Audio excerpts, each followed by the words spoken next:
156 catches. So, yeah, they're going to definitely be missed. Troy also looking for some front line penetration. Lost a lot of people there. We'll talk more about it. There goes to the far sideline, and an incompleted pass pinned to the far side and knocked away. And another good play from, once again, the corner. That is Chris Pickett. And Chris, just a freshman. Yeah, Chris doing a nice job right time. Kind of almost looked like he was going to play through the receiver a little bit. There's a look at the offensive line, led by Bosick, who is a Remington candidate in the middle of that line. And there's skills people for Bowling Green. And they've got a great running back in Jeter. And also a fine quarterback in Schultz, who they hope will be one that will certainly rise to the occasion as he, too, has to make the start. But that offensive line has got to do their chore as well. Roger knows, as the offensive line goes, so goes the offense. That's right, Sam. Well, that penalty goes against Troy, and now another flag goes down. We may never get off the 31-yard line. Yeah, we're 3 for 3 right now. 3 plays, 3 penalties.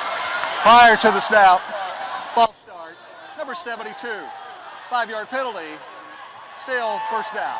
Riley Johnson will be our 4th member of our broadcast team today. That's the referee. It is a Sun Belt Conference referee crew here today in Troy, Alabama, as the Trojans again start in quest of their 5th consecutive Sun Belt Conference championship. Yeah, we talked about replacing a lot of people. Only 2 starters for the Trojans come back this year, so a lot of 9 starters out there for them. Back to throw again, and it's going to be incomplete, trying to throw it underneath. And reaching out but can't get it is Pronti, and it goes incomplete.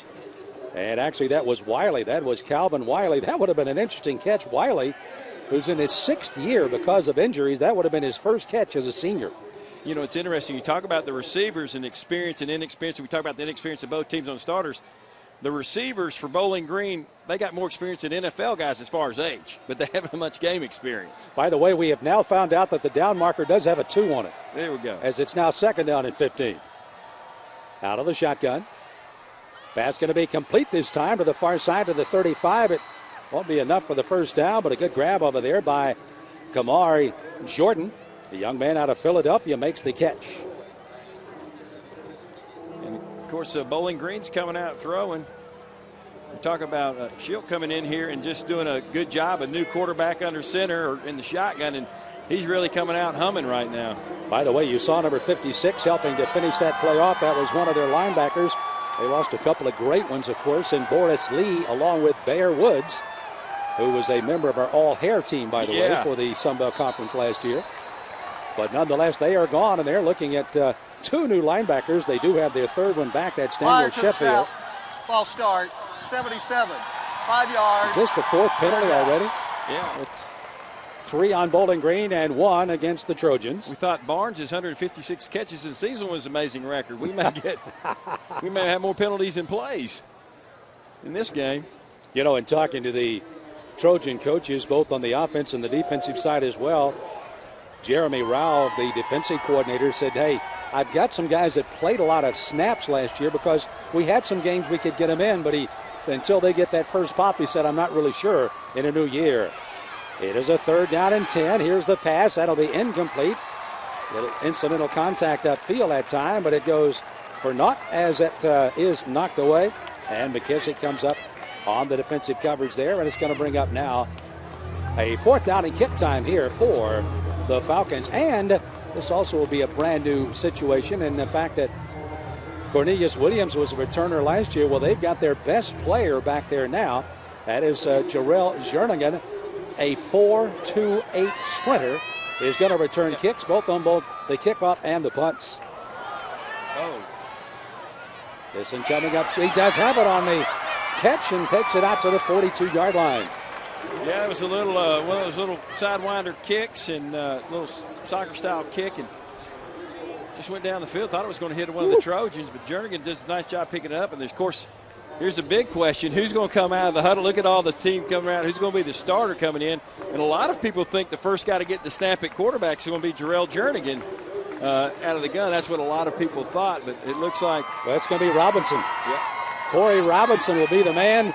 He's a former Mr. Kentucky footballer and a state record of over 5,800 yards passing in Paducah, Kentucky at Lone Oak High School. Takes the first snap at the quarterback, and he's throwing. They got a fly pattern going up the far sideline. There's contact, but no flag as that one goes incomplete. They tried to stretch the field quickly to Chip Reeves.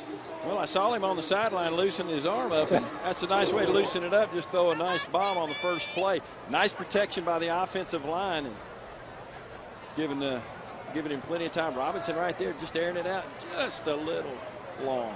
You know, he did that rather effortlessly, so you can tell he's got quite a gun on him. Here's the pitch to the outside, and this is going to be Chris Anderson.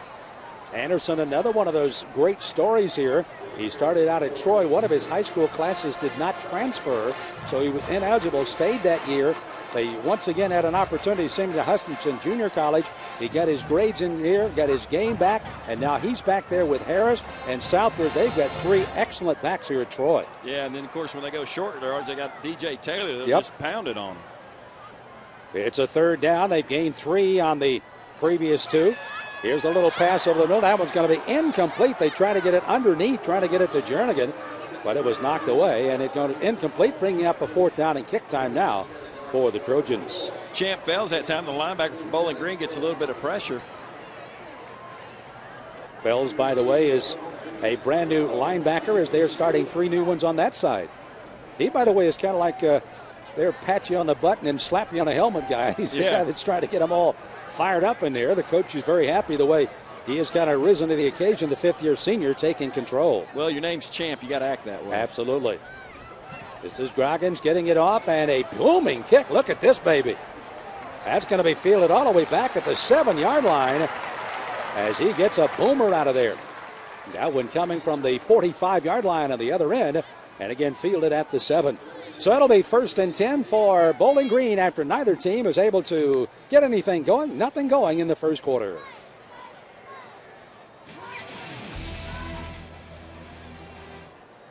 Whew. Good job. That was a little rough.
For this season opener for the Troy Trojans, we get ready for the second offensive series here by Bowling Green after a towering kick, again by Will Groggins, gets them all the way down to their 7-yard line.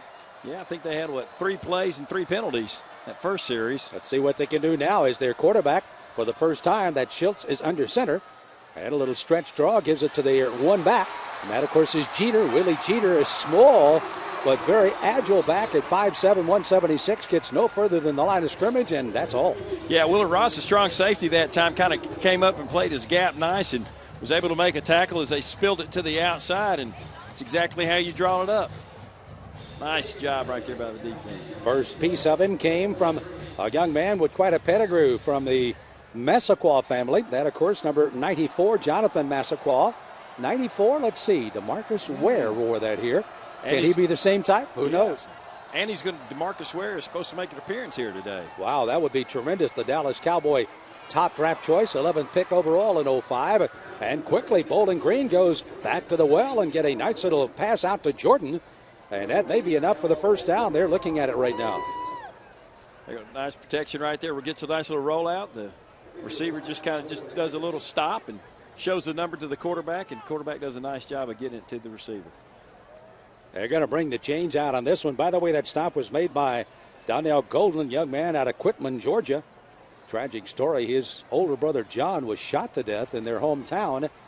And they later, after making arrests, found out that the target was actually Donnell. That was who they were hoping to shoot. So kind of a tragic story that his older brother John was the one that shot. But even more tragic is that somebody targeting a young man by the name of Donnell Gordon. Yeah, that is a tragic story. Scary thing. He missed a week at camp and has come back very much ready to play some football. I don't know how you put that out of your mind, but he's trying to do so. It was a first down.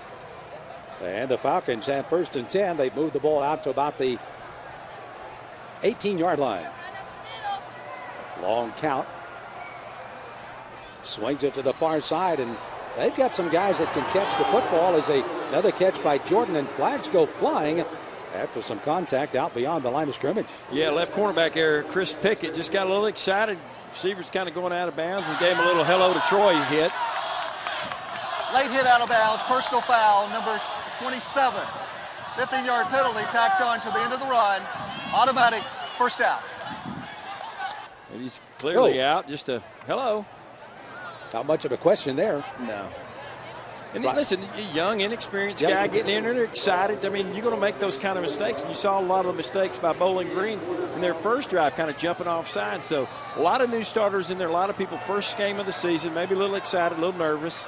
By the way, Pickett paid for Mark Brunson in Crestview, Florida. Mark, a former Trojan himself, knows this defensive system. Here's Chilch rolling out. He's got a man open, but overthrows him on the near side. That was Pronti again, who had broken behind the linebacker that was out covering. And it goes incomplete, fortunately, as Sheffield was 2 or 3 strides away. Yeah, they're doing Bowling Green doing a nice job rolling their quarterback out. They kind of rolled him out to the left this time. They went a little wheel route right there by the receiver. So just a little fake zone right there, comes out, gets a guard out in front of him, and just kind of overthrow him a little bit.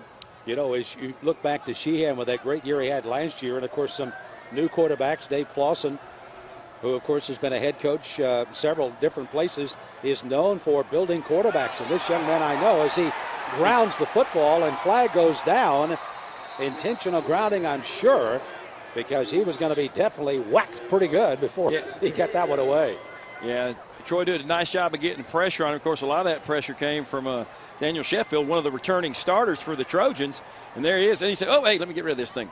Kind of bounces it into the ground. And, of course, that'll be intentional grounding.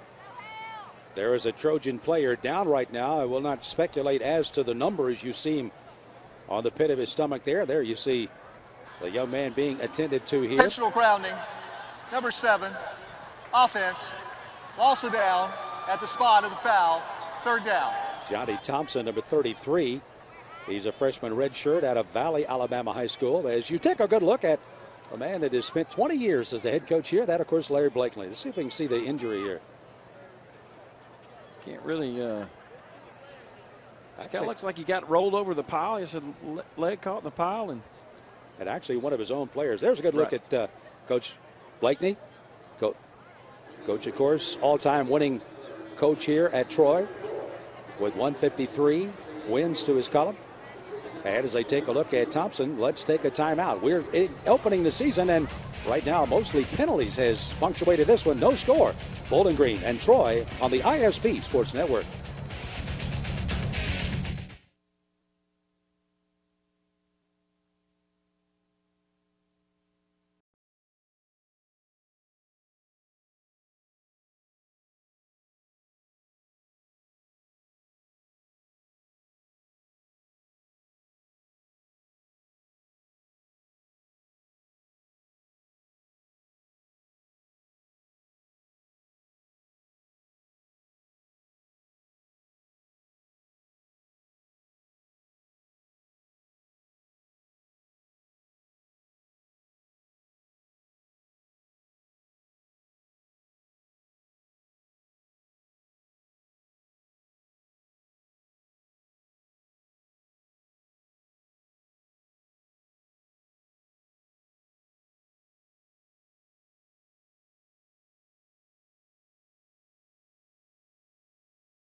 Johnny Thompson being carried off here. We will check on the extent of that injury.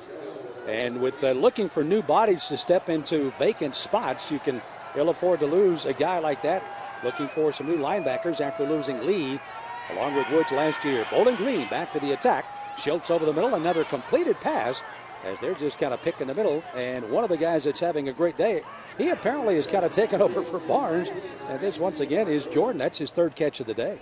Yeah, he's doing a nice job.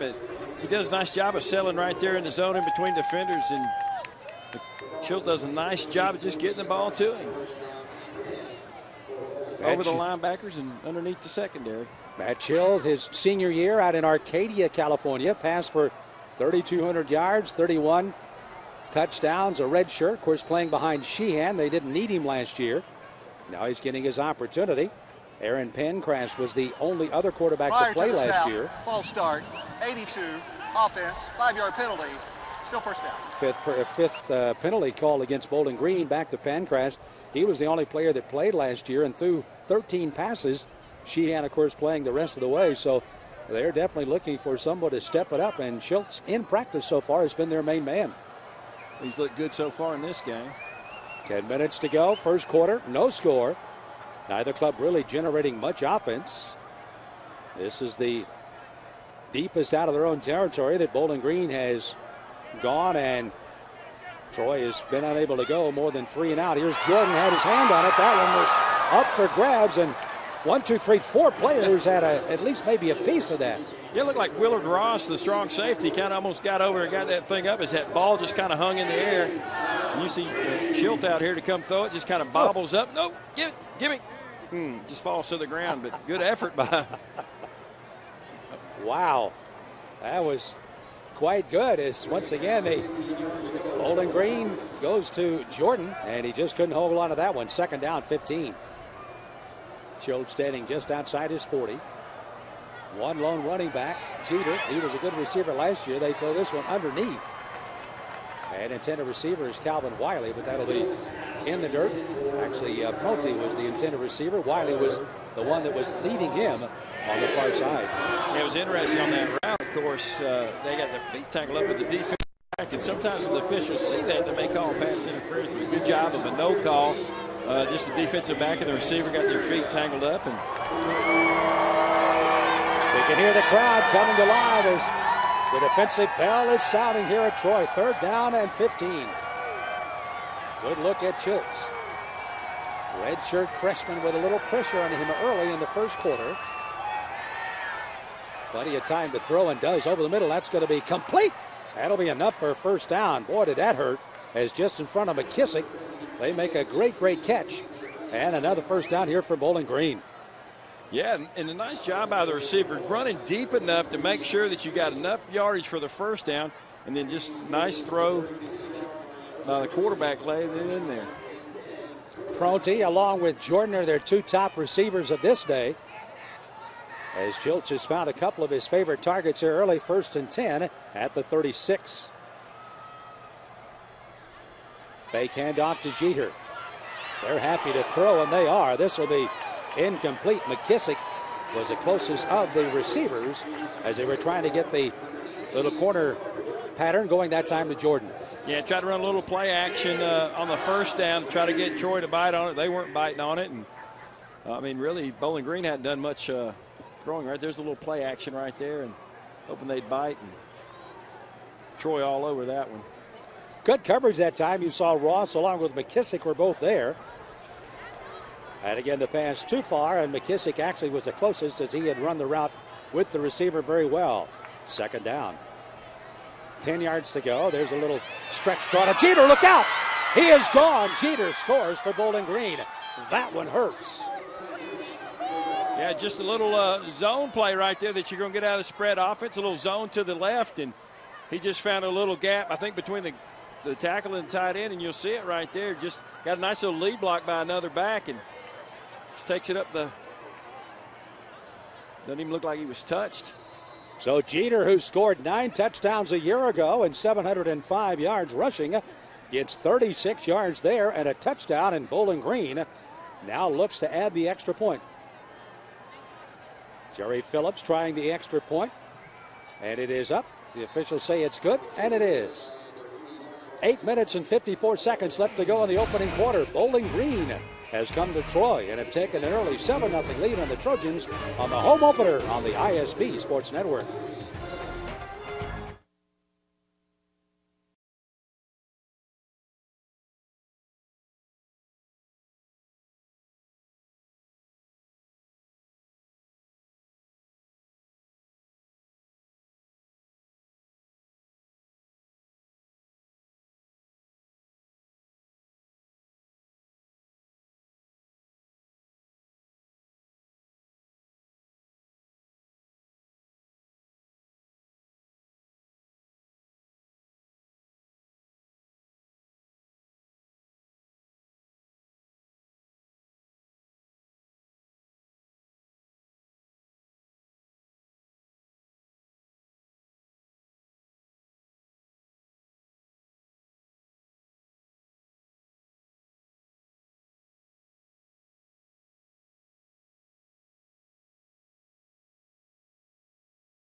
An injury early on for Troy. Let's get it up in on that. Send it back downstairs. Here again is Paige Greensburg. I just spoke with head trainer of Troy, and it looks like Johnny Thompson, freshman linebacker, went down on his right leg. All we know is that he's going back to be examined. That's it. Back to you guys. Thank you, Paige. And again, Johnny getting himself in there is actually the nickel back in that situation, and got tangled up, as Roger indicated, maybe in his own traffic jam. Yeah. Of course, that drive right there for Bowling Green, 11 plays, 92 yards. Here's a squibbler trying to keep it as much away from Jernigan as they can. I got news for him. There's 3 good receivers back there to return that football. And again, they don't want to kick to any of them, particularly Jernigan, but they get it out to the 26-yard line. And a nice carry out of there by Jawan Harris, the starting running back here for the Troy Trojans. Well, interesting enough, the offensive coordinator for the past 2 years for Troy have been mostly on the field. Well, their new man, Kenny Edenfield, who was their receiver coach, now the new offensive coordinator, is up in the booth, along with Mo Crane, the offensive line coach, and those are the only 2 of the regular coaches that are upstairs. But it's interesting that Kenny's upstairs. 3 seconds. Yeah. 5-yard penalty. Of course, Neil Brown, the former offensive coordinator, now is the offensive coordinator at Texas Tech, in an interesting situation. Of course, for a long time, Tony Franklin was the offensive coordinator. Neil Brown replaced him here, and Coach Tuberville hired Franklin at Auburn. That experiment didn't work, but he goes out to Texas Tech and hires Neil Brown, and Neil, one of the youngest coordinators in the country. Well, they faked the handoff on a little receiver around that time to Jernigan, but instead handed off inside to Chris Anderson. You know, Roger, when you look at Anderson, number 4 running, here's a note for you. He had his knee scoped on Wednesday. He was back in practice on Thursday. You talk about a guy that wants to play. Lateral meniscus tear that he got, partial tear that he had fixed, and is out there. He's got some great credentials out of Fort Lauderdale, Florida. Here's a pass coming to the outside of Robinson, and he's got it out to Jernigan. They said they wanted Jernigan to get at least about 30 touches of football. That's over and above the kickoff and punt returns. Yeah, and they want to get the ball in his hands. Either throwing it to him, or he's going to take some snaps from center, or he's also going to hand him the ball on a run. So they want to get – Jernigan's a playmaker. He talked about his speed, that 4.2 speed. This time they swing it to the near side. This is Jamel Johnson makes the catch, and he takes it up the field, and apparently – the offensive coordinating staff has suddenly found a little bit of room on the sidelines here. Yeah, a little bit of groove right there. Nice little block right there by Brett Moncrief. And if Moncrief sounds familiar, he's from Arkansas. Sidney Moncrief is his father. I was the voice of the Razorbacks when the triplets were going through there of Delph, Moncrief, and Brewer. Here's the direct snap coming back to Jernigan out of the Wildcat. He turns the corner. And, you know, we mentioned 30. You know, you're looking at almost half the plays are going to go to Jernigan, and this is the way they do it. Well, it's not a bad idea to get a guy and a playmaker then. That time looked like he was going through a little underneath toss and just kind of kept it and ran around the corner. I guess when you got a guy that's 4.28 speed, you want to try to do what you can to get it to him. That was a pass that had intercept written all over it, but somehow Robinson forced that in, and they make the great catch on the outside, and they do it that time by Tabaris Gill, the young man out of Mobile, Alabama. I can tell you, too, watching Corey Robinson throw the football, he has got a cannon. I mean, like you said, he just lasered that ball in there. Gain of 6.5 on the play. Direct snap, and he can run with the ball as well, and he does as they take it straight ahead. And this time Jamie Hampton has been running in as Robinson and Hampton have alternated in and out. And that time, here comes Robinson back in as Hampton goes out. Yeah, Hampton just kind of took it and ran with it. And nice little quarterback keep up the middle, a little change of pace. So again, Robinson is back in. And he looks to air it out on the near sideline. They've got a man wide open. Touchdown, Troy. Wow. Jason Bruce gets the TD. Yeah, nice job that time. You talk about Robinson, man, just going back and knowing where his receiver's going, throws it ahead of time, and you just watch the receiver run right underneath it. Nice job. He just lets it go. Throw it to where your receiver can get it. And a nice execution right that time by the Troy Trojans. Well, it was clear that quite obviously the safety did not react as well as he needed to. And Robinson with a very, very nice throw. Here's the point after, up and good, and Michael Taylor will get it in. And with that, the Trojans and the Falcons are all tied at 7-7. 7:06 left to go as Robinson's right on the money to Bruce, and the Trojan fans are celebrating.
Well, after the Trojans found very little success up the middle here, Roger, they've elected to go to the outside. And I tell you what, up the sidelines have been wide open here today.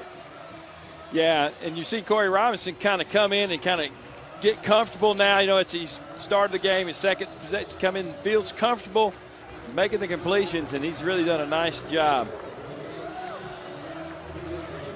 So as Troy comes back to tie the game with 7:06 to go, they'll be kicking off again here to Bowling Green. As again, Michael Taylor, who handed all the kicks last year, will boom another one, and he does end over end, and that carries it all the way down to the 5. Bowling Green had carried one out to the 31. They're going to get a good return again, and look out. This one's got long yardage all over to the 49-yard line.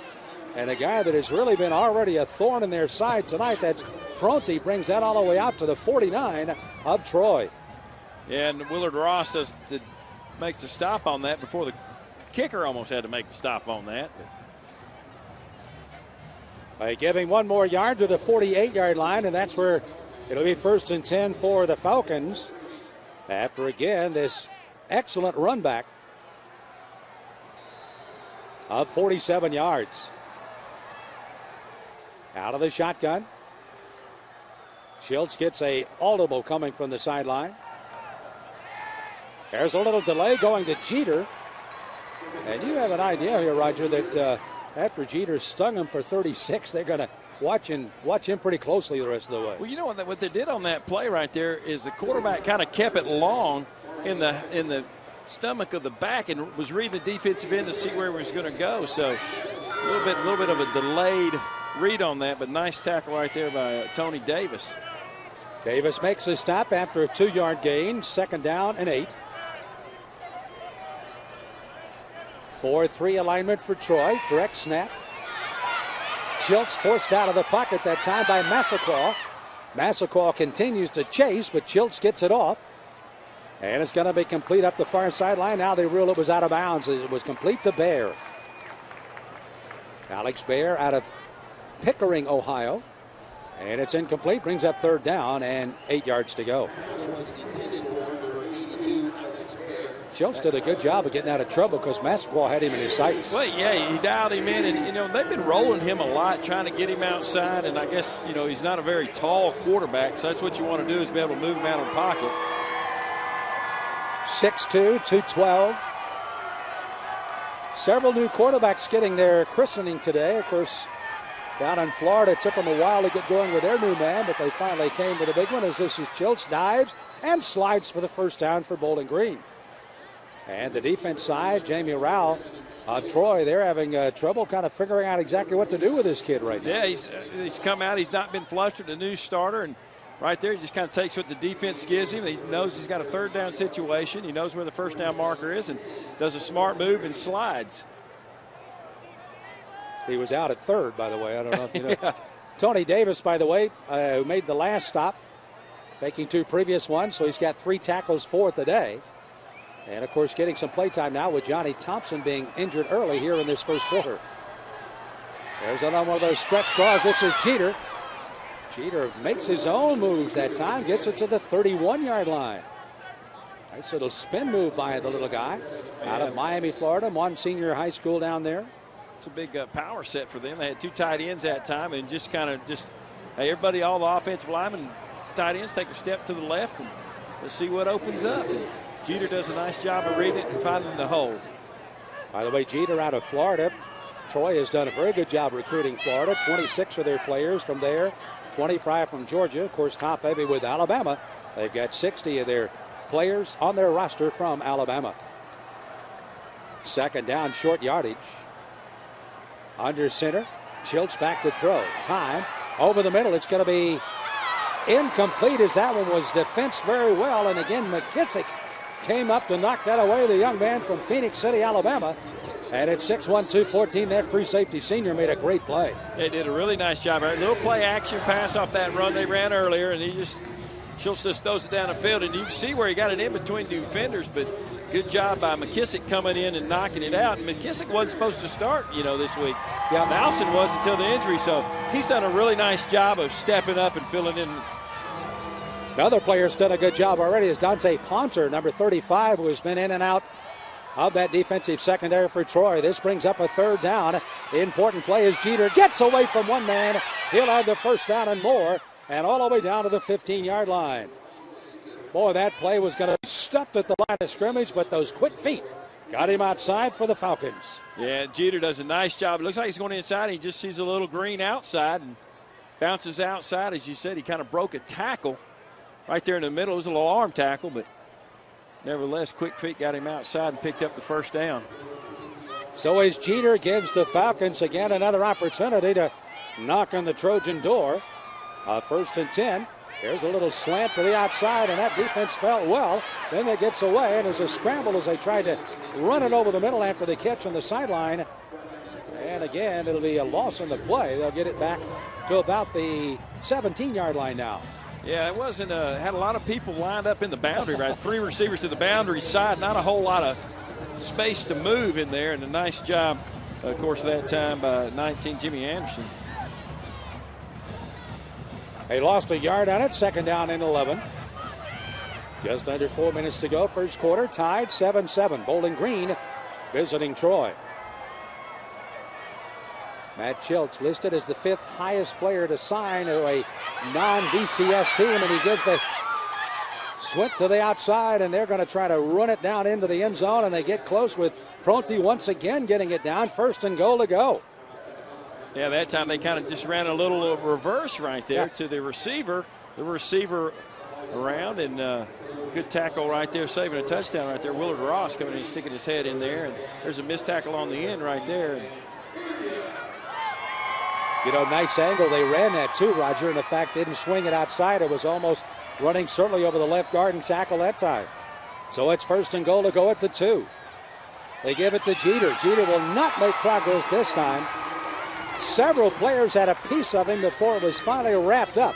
Man, it looks like Emmanuel Dudley, defensive lineman, did a nice job of getting some penetration right there and making the back change his route. Jeter, and of course, he ran into a host of other Trojan defenders. So nice job that time with some penetration. Always on the goal line, you get penetration, can really blow up a play. Loss of 2, 2nd down and 4. 2nd down and goal at the 4 as the defense digs in. 8 in the box. They give it to Jeter. Jeter bouncing to the outside. He'll gain 1, and that's going to be all. Has some good play again as they get that penetration again from Riley Flowers. Flowers, number 93, 5'11", 230 out of Geneva, Alabama. They're doing a nice job right there, just stringing it out. Defensive backs right there taking on the receivers, not giving up any kind of penetration. Nowhere for Jeter to run, and it's interesting, you know, they kind of throw the ball all over the field to get the goal line, and Bowling Green says, we want to punch you in the mouth, and Troy goes, not punching me in the mouth. And here comes the 12th man, the crowd incensed to try to get the defense to stop him. 3rd down and goal to go at the 4. Bowling Green tied with Troy at 7. Childs out of the shotgun. Flushed out of the pocket. Going to the goal line, touchdown. And that one hurt as they get it to Hodges as he catches it just inside the line. You know, it's interesting. Schultz goes rolling out, and you hear a lot of the crowd start to roar because they thought there was holding by the offensive tackle that time, and we'll get an opportunity to see it. You look at the edge, and he took there's a little bit of holding, absolutely, on Massaquoi. So wasn't called. So they'll try the extra point. Interesting story on their PAT man. His name is Bryant Wright. For the last 3 years, he's been kicking off from Michigan. He's a graduate student, but they did not have a hospitality management for his graduate, so he got an opportunity to transfer, and he did to Bowling Green and gets to play in another year of college football. And his extra point gives Bowling Green now a 14-7 lead. Still a $1:49 to go in the first quarter on the ISP Sports Network.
Back here on opening day for the Troy Trojans.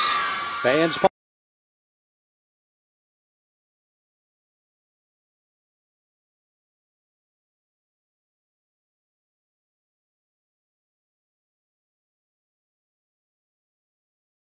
Linebacker will not be coming back. That's all we know right now, Roger and Sam. Thank you very much. And, of course, the extent and the nice thing about many of these programs is the fact that they've done such a good job with having so much of the medical things right here on campus. So they're able to pretty much know what's going on at a almost instant moment that it's happening there. And certainly that's good news here for Troy. But hopefully nothing serious for Johnny Thompson. Yeah, Chuck Ash, the head trainer, has been around a long time at Troy. This will go to the sideline and out of bounds, so that'll bring it out to the 35 as Harris watches that one sail out of bounds. After the long kick that time by the man kicking off from Michigan. He'd have got 107 people booing at him up in Michigan if he'd done that. Yeah. As he kicks it out of bounds, and Troy gets excellent field position and again gets it ahead. Number 81 on the kicking team. The ball will be spotted at the 40-yard line. First down. So again, after the step off from the 35 out to the 40, and that's where it'll be 1st and 10. And it's interesting, Roger, when you take a look at the dynamics of this offense, trying to find its identity. Robinson coming back in. Of course, we had a couple of plays there by Jamie Hampton, but it's trying to get yourself with some chemistry going. I know as an all-SEC performer at Alabama, you had to have that chemistry or nothing happened. Yeah, you got to be get in the rhythm of the game and kind of get the flow going. I know the first drive for Troy wasn't so well. The last drive was a touchdown drive was good. Nothing happening on that play. No, so Robinson looking, I'm not so sure that wasn't set up a little screen to the left side to Jernigan. And for some reason, Robinson felt like the corner maybe had encroached a little too far to make that throw. Yeah. And then he thought he had his little safety valve over on the left side. He didn't throw it there, so he just said. They lose one there. Hand off on the inside, Harris. He will push his way out. Let's see what the forward progress will be to the 45, so they gain 5. But it'll bring up a 3rd down and a 5-yard play here for the Trojans. 3rd down and 5, very manageable. Kenny Edenfield, the offensive coordinator, in the booth right to our right, working feverishly. He sends all the plays down and gives them through his offensive man down on the field. And, of course, is Coach Slurman, who is the offensive line coach, as he is in charge of the running game. Direct snap. Throw to the far side. It'll be maybe enough for the 1st down on a stretch made out there, time by Bruce, who caught the touchdown. And they, I believe, will give him enough, and they do. They do. I tell you, it was real close right there. And Robinson throws it out. Looks like he had it there, kind of backed up and spun, but does a nice job of lunging, and nice spot that time, and good effort making sure you're getting the 1st down, seeing the marker. So again, a 1st down here for the Trojans. They've hit on a big bomb just a little while ago of 38 yards, and now they want to try to see if they can get some continuity going in this offense. A lot of new faces on both sides of the ball. They swing it on the near side out to Harris. Harris will gain maybe a yard as he is run out of bounds right in front of that Troy bench. You know, talking to Larry Blakeney yesterday, he was talking about replacing the players, and he said, we've had such great success as you take a look at this play again of finding players to put into certain key positions. He said, hey, all we can do is just line the kid up. If he's got enough guts and enough know-how to do it, it's his job. If not, we'll have somebody else. Robinson now finding some trouble trying to get anything, as that time Chris Jones, number 91, was in that backfield in a hurry. And Coach Blakeney does a good job. He's had a lot of, coaching changeover, and he's always hiring great coaches, and they're going to coach them up. 1st quarter, timeout. Well, that loss on the play that time, as Robinson will lose all the way back to the 48-yard line, and again, it'll be back in Troy territory as we have a game that finds the Bowling Green Falcons in the lead, 14-7 after 1 here on the ISP Network.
Well, a good kickoff return set up the go-ahead touchdown for Bowling Green, and they have the lead 14-7 as we begin the second quarter on a 3rd down and 12 for the Trojans. Out of the shotgun, Corey Robinson throwing over the middle. It's going to be intercepted at the 30-yard line, and a lot of blocking out in front as Bowling Green will bring this one all the way back to the 45-yard line.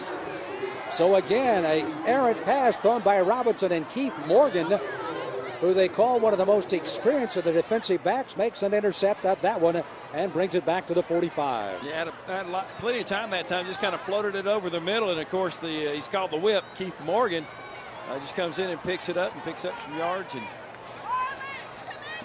credit tackle right there to Jernigan. They want him in the stat book, but they didn't want him in his tackling. By the way, Morgan was their leading tackler coming back from last year. As they lost so many ahead of him, he was the number 7 man on the tackle chart with 68, so he indeed was their most experienced. Chills throwing underneath, but there may be a diving catch. No, they say no. Side judge comes quickly in along with one of the head linesmen, and he throws it out. Let's take a look at the stats here for the first quarter. Yeah, you look at it right now. Bowling Green 9 first downs, Troy 5. And you look at the total yardage. 5 of 6 on 3rd down is outstanding. Troy's 50% at 1 of 2. But you look at the penalties, 5 for 32 yards for Bowling Green, and time of possession. Look at that, Bowling Green almost 10 and a half minutes. Incompleted pass brings up a 2nd down and 10. They try to test the middle of that line once again to try to find out what's giving way up there, and Flowers says, no, you don't. As that time, Hopsgood will gain only about 2 yards on the play. It'll bring up a 3rd down and roughly about 8. Yeah, they were hoping the motion would draw out the linebacker right there. He wasn't moving a bit. So a 3rd down play here for Bowling Green out of the shotgun. Matt Schiltz. Last name is spelled S-C-H-I-L-T-Z.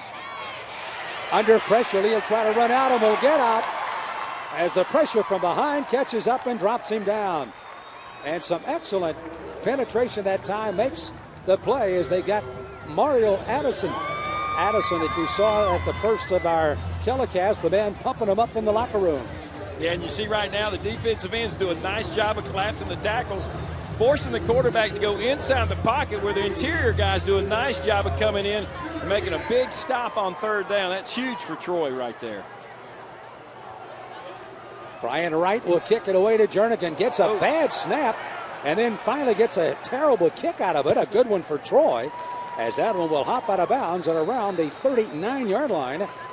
Make that the 34-yard line, and that's where they'll take over on a 1st and 10. He just shanked that one. Yeah, he kind of mishit it. I don't know if somebody had rushed in and actually got a hand on it, but I really think he just mishit it and looked a lot like my golf game. It's just kind of clubbing all over the place. You're watching a Falcons visiting the Trojans tonight at Veteran Memorial Stadium here in Troy, Alabama. Sam Smith along with Roger Schultz and our 3rd member of our crew, Paige Greenberg, down on the field, keeping us up to date on what's happening down closer to the action. The action right now in the form of the offense for Troy, and a flag goes down quickly as they tried to sprint it to the outside, and there's going to be no place to run for Anderson. Yeah, I think they're going to get holding right there. It looks like it's going to be on the receiver. Chip Reeves, I believe. So as they wait for the call to be made here by Mr. Johnson, our referee. Holding. Number 70 on the offense. 10-yard penalty. Still 1st down. I apologize to Chip Reeves and his family. That's the left tackle. James Brown. Not the James Brown. Not the James. Oh, I just. But he does a great impersonation of him. Yeah, he won the talent contest this year for seniors. James Brown. Well, they'll step that one off after the hole. Robinson calmly in the pocket. Gets it intercepted. And you talk about a great play offensively. Rolling on the field, it's an they're going to be out of bounds. Green ball. And after the catch is made by Fells, their outside linebacker, a 2nd intercept of the evening here for Bowling Green. Hey, I tell you, that's nice coverage right there by Champ Fells. And Robinson throws it a little inside, and he's got to throw it a little bit more to the outside of the receiver, through the inside of the receiver, and the linebacker just beat the receiver to the ball. And Reeves Chip Reeves that time. So, Roger, looking at that replay, Robinson's looking at his receiver. I mean, he's not kind of giving you any kind of decoy. But that was a quick route that time. He's going to throw it to him, but he should have thrown the ball more to the outside to the inside and gave the defensive guy an opportunity to make a play.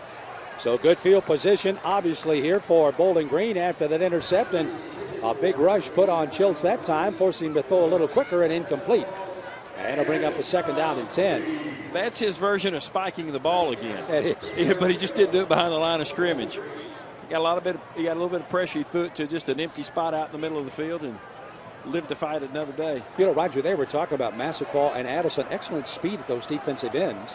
Well, that's the tradition of Troy. Yes. I mean, you look at the defensive ends they've had. Pass was DeMarcus Ware that's here right now. They get it to the outside, and that's Mr. Dangerous as he tries to sprint it wide, and that is Jeter. Got a pretty good hit before he made that turn. And has a conversation with Xavier Lamb, number 25, middle linebacker, replacing Boris Lee, who is no longer here.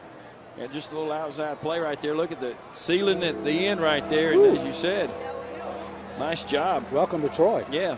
Lamb and Ross, I think, finished him up. Lamb got the initial hit. As the 3rd down bell sounds, crowd kind of a little quieter than they were. Now here they come on a 3rd down and 3.5 for Troy, or for Bowling Green. It's the first game for the crowd, too, this year. It's complete, and they throw it again to their favorite receiver, and that's going to be Jordan, as he had made a lot of catches tonight. Ian Pronti doing most of the catching for Bowling Green, but it's enough for a 1st down as they move it down inside the 10 to the 9. It's a little stick route right there. Does a nice job of coming open. Had the tight end underneath. Kind of drew the defense to him. You know, Schultz has got a nice quick delivery. Yeah, he makes a good decision and gets rid of the ball. Hands off to Jeter. Jeter up the middle. Will fight his way to the 5. Middle of that line. Finally making this stop. Good piece of him on his way through. First man to hit him was Tony Davis, who's played a lot at linebacker tonight. Oh, man. Nice combo block inside by the center who we talked about earlier, Ben Boychik, who is a Remington finalist. He's a junior. I think he believes he's the captain of the offense, and they did a nice job that time of doubling down and chipping up to the backer. He indeed is one of the offensive captains, along with Willie Gentry, their running back. Direct snap, speaking of Gentry, or Jeter, excuse me. Gentry gets it from the 4. Look at him move that pile down to the 2. Yeah. And maybe the 1. And that time he did it again. He ran right behind Boychik, and Boychik said, "You're going to run behind your All-American center," and kind of gave up a little penetration. Nice job by Troy. And a little help from behind by those the big guys. All right, it's going to bring up a 3rd down and goal to go. If Troy's going to make a statement, it would have to come right now as they trail this game 14-7, 10:30 to go in a half. Yeah, this is big down right here, Sam. Out of the shotgun. Wide receivers, trips to the left. They throw underneath to the goal line. It's going to be knocked down incomplete. Boy, that was throwing into a crowd that time. Yeah, had a lot of other people to throw to. He'll get coached up on that in the film room this week. But I tell you what, Schultz feels confident in his arm to kind of throw that ball, trying to lay it in there. That good coverage right there, kind of a little bracket coverage, had a little. Trying to get it to Jordan again. They're making a decision if they're going to put the 3 on the board or go ahead and go on his 4th and goal to go. And with the offense, actually with all the time they've been out there, they actually have a little bit of continuity going. Certainly it's been set up with a long kick return, now 2 interceptions. And the last one getting excellent field position down inside the 35. Delay a game. Offense. 5-yard penalty. And now they've taken the delay of game. Why? That gives your kicker just a little bit better angle on the field goal try. Yeah, that's a good call right there. I mean, you look at that angle right there. That's. So again, as they will be field goal trying from about the 14-yard line, it'll be a 24-yard try here by Brian Wright. No stats for him as far as field goal kicking is concerned. Was declined. The ball will be brought back to the spot. Now Troy wants him to enjoy that very bad angle. Yeah. You say, how can it be a bad angle? It just is it's a little more to the side when you're closer to the right. there. That is definitely like a bad angle. They'll spot it at about the 9.5, so it's a 19-yard try here. And Wright says, what's the big deal? Yeah, what angle? As he puts it up, and it's good. So with 10:23 left to go, the Falcons have come to Troy. They won last year 31-14, and right now they have a lead. They're up by 10. As we'll continue with more Trojan football from the ISP Sports Network.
As Wright, even from a little tough angle, gets it through easily, makes it a 17-7 game. As Coach Dave Clawson and his team talked to Dave yesterday after their walkthrough, he said they have had to do more of what is called full speed as far as scrimmage is concerned he's ever had to do, because they've had so many people that they lost year and had to find some new bodies that could play this game. And it's unusual. He said you just had to pray you didn't get anybody hurt. Well, here's a long kick. It'll be coming to Jernigan. He's got it at the 9 to the near sideline. He needs a block as he turns the corner. Jernigan all the way up to midfield, and he stopped at the 49-yard line. And you can feel the excitement at Troy when Jernigan gets the ball. Oh, my. Yeah, I tell you, nice job of just getting the ball. They're going to have to set the wall up to the left, and he gets there. And he just turns on the speed and does a nice job of getting, as you said, you know, you just, as every yard he took, you could hear the crowd just get louder and louder with excitement. You know, Ricky Hazel, their SID, was telling me that Jernigan in practice goes through no contact drills. None. He said, I just really want to see when somebody hits me how I'm going to react. He got hit pretty good at the end of that one. Now they start to get the inside game going, at least they're hoping they do, as they get the little counter run up the middle and gain 4 yards into play. 2nd down and 6 as Anderson comes out after making the run. There you see the time of possession. It hasn't improved, Roger. 14 and a half to only 5. As here once again the offense with Harris getting the inside, and now Treach along with Clark and Graves are opening up in the middle, and the 2 tackles doing a job of Brown and Wilburn. Yeah, I had 2 running backs in right then. They're wasting no time as they get it to Harris again. To the right side, cuts back nicely to the 30. This is the Troy offense we were expecting to see. A little different tempo too, Roger. A little different tempo, going 2 backs now and a 2-back gun. Spreading out, kind of crossing the backs up. And Corey Robinson is the QB. Hands off to Harris. He gets a bump. He takes it back inside. And he literally made something out of nothing there, as he'll get enough for the 1st down.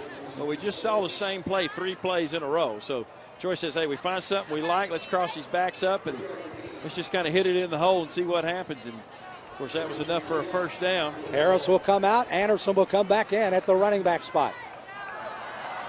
Robinson back to throw. A flag is down over the middle, incomplete. Free play that time. Take a shot at the end zone. They try to throw that one again to Brett Moncrief. Young man out of Little Rock, is offsides. Roger pointed out. Number 55 on the defense. 5-yard penalty. Still 1st down. There you go, just a little jump there. And then right there, you know, it's a free play, so y'all just kind of load it up and go for the end zone. But so again, after this step off against Bowling Green, swing it to the near side, Chip Reeves. Reeves did a good job of using the block by who else? Jernigan. And he gets another 2 or 3 yards and enough for another first down.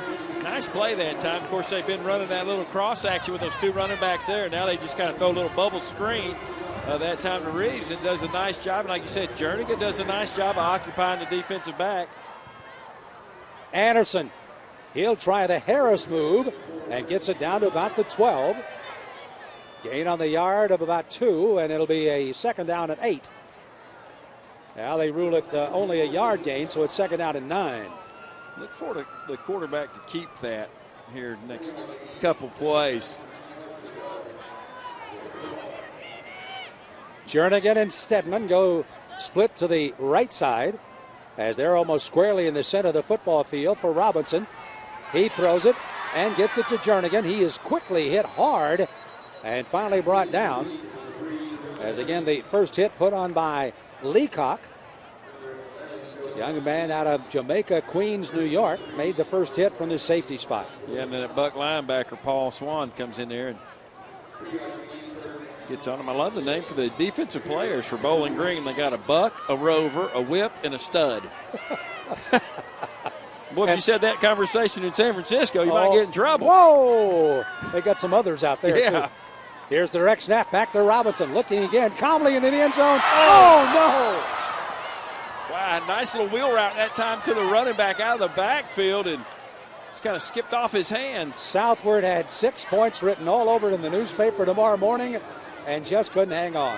Nice little wheel route right there. And I thought he might have thought he was going out of bounds sooner than he was, because you see him kind of take his hands off the ball to look and see where his feet are, and he just does it. First thing he had to do is catch the ball. Well, he does not, and it'll be a field goal try. It'll be from the 16-yard line here, as Michael Taylor will put it to the uprights, hopefully. 11 of 14 last year, and he gets this one. So a 24-yard field goal by Troy puts 3 more on the board. They trail by a touchdown. 7:39 to go. Home opener for Larry Blakeney and the Troy Trojans, as we'll continue with more from Troy, Alabama on the ISP Sports Network.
Cents over a nice crowd here at Veteran Memorial Coliseum, and the stadium located right here on campus of Troy University.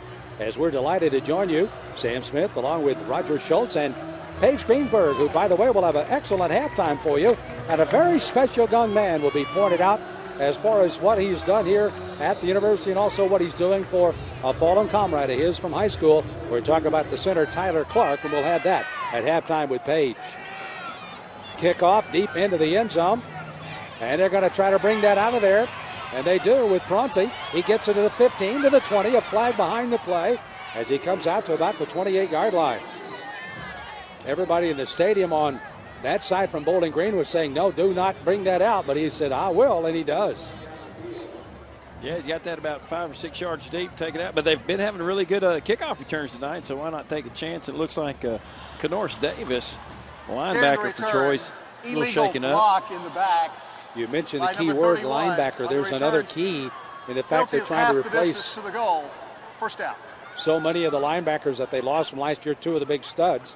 Well, and they've already had Thompson go to the locker room, and now Davis is shaken up. There's 31.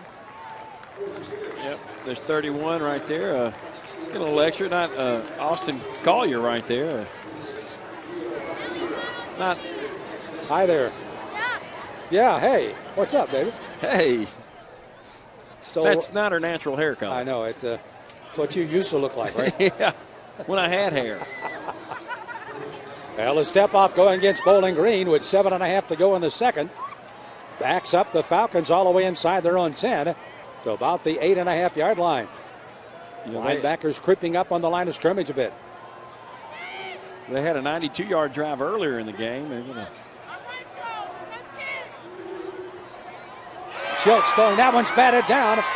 And then finally up in the air, it's picked up to the far side and taken over. That is one of those fluke plays, as again the ball was batted in the air and finally came down to Hopgood. And he is finally tackled down, but they got him by the helmet. Yeah, nice job. Good play right here by the defense. Get your hands up, knock the ball down, and all of a sudden he catches it, kind of sneaks out the back door. Number 22 of the defense. 15-yard penalty tacked on to the end of the run. First down. I tell you what, we have called out Willard Ross's name a bunch tonight. Well, a costly penalty there for the Trojans. Gives Bowling Green excellent field position out from the shadow of their goal line now at the 36 with a first down. Deep running back is Jeter. They wait on a little delay, trying to get him open near side. No place to go. Excellent defensive play that time as they got the fine freshman moving up. Is Pickens, who made the first hit and got help from a couple of other guys. Well, what you see right here is you get to see the penetration by the defensive line right there, able to make a bounce the play outside, and that's right there with the folded to the defensive backs, and they come up and make a nice stop. Of course, that time number 27, Chris Pickett, doing a nice job. So a loss of 3 on the play, 3rd down and 13. Bowling Green coming in after a 7-6 a year ago, losing in a heartthrob loss in the Humanitarian Bowl as they try to swing it near side to Jordan again, in and out of his hands. Coverage made, and you know, I'm looking at something that's going on down on the field right now. Willard Ross, you made mention, one of the safeties along with the outside left linebacker, and that, of course, for the Troy Trojans is Golden. They were talking about where they were supposed to be in that particular coverage, and that's a communication that has to start from day one, and that's where they are at the moment. 3rd down, though, and 13 for the Falcons. The nickelback situation in there, only 2 linebackers. Screen underneath, the flag is down, and that one's going nowhere. They screened it that time out to Hopgood, and he is really plowed, but there's a penalty going to be down as well. As good penetration by everybody, including Jacoby Thomas, who finally made the stop. Holding, number 77, offense. That penalty is declined. 4th down. Yeah, Troy that time, a 3rd and long situation, brought the corner blitz. You're going to see Chris Pickett right there kind of get in and see the holding right there. Then nice job, though, the guys, linebackers and defensive backs filling. Brian Wright looking back at his right foot saying, don't betray me this time like the last time that he shanked one. As Jernigan is back deep for Troy. He'll get this away much better. Line drive going to Jernigan. Oh, he mishandles, but I think he got back on top of it at the 35. Wow, I tell you what, he's really fortunate right there because that thing really ricocheted off of his shoulder pads about 2 or 3 yards. And just fortunately enough, there was such a low punt, it got there quick that the defenders weren't really down there yet. Boy, what an excellent job by Jernigan to get back on that loose ball as he really avoided a costly mistake. The Falcons still lead it by a touchdown.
To Paige.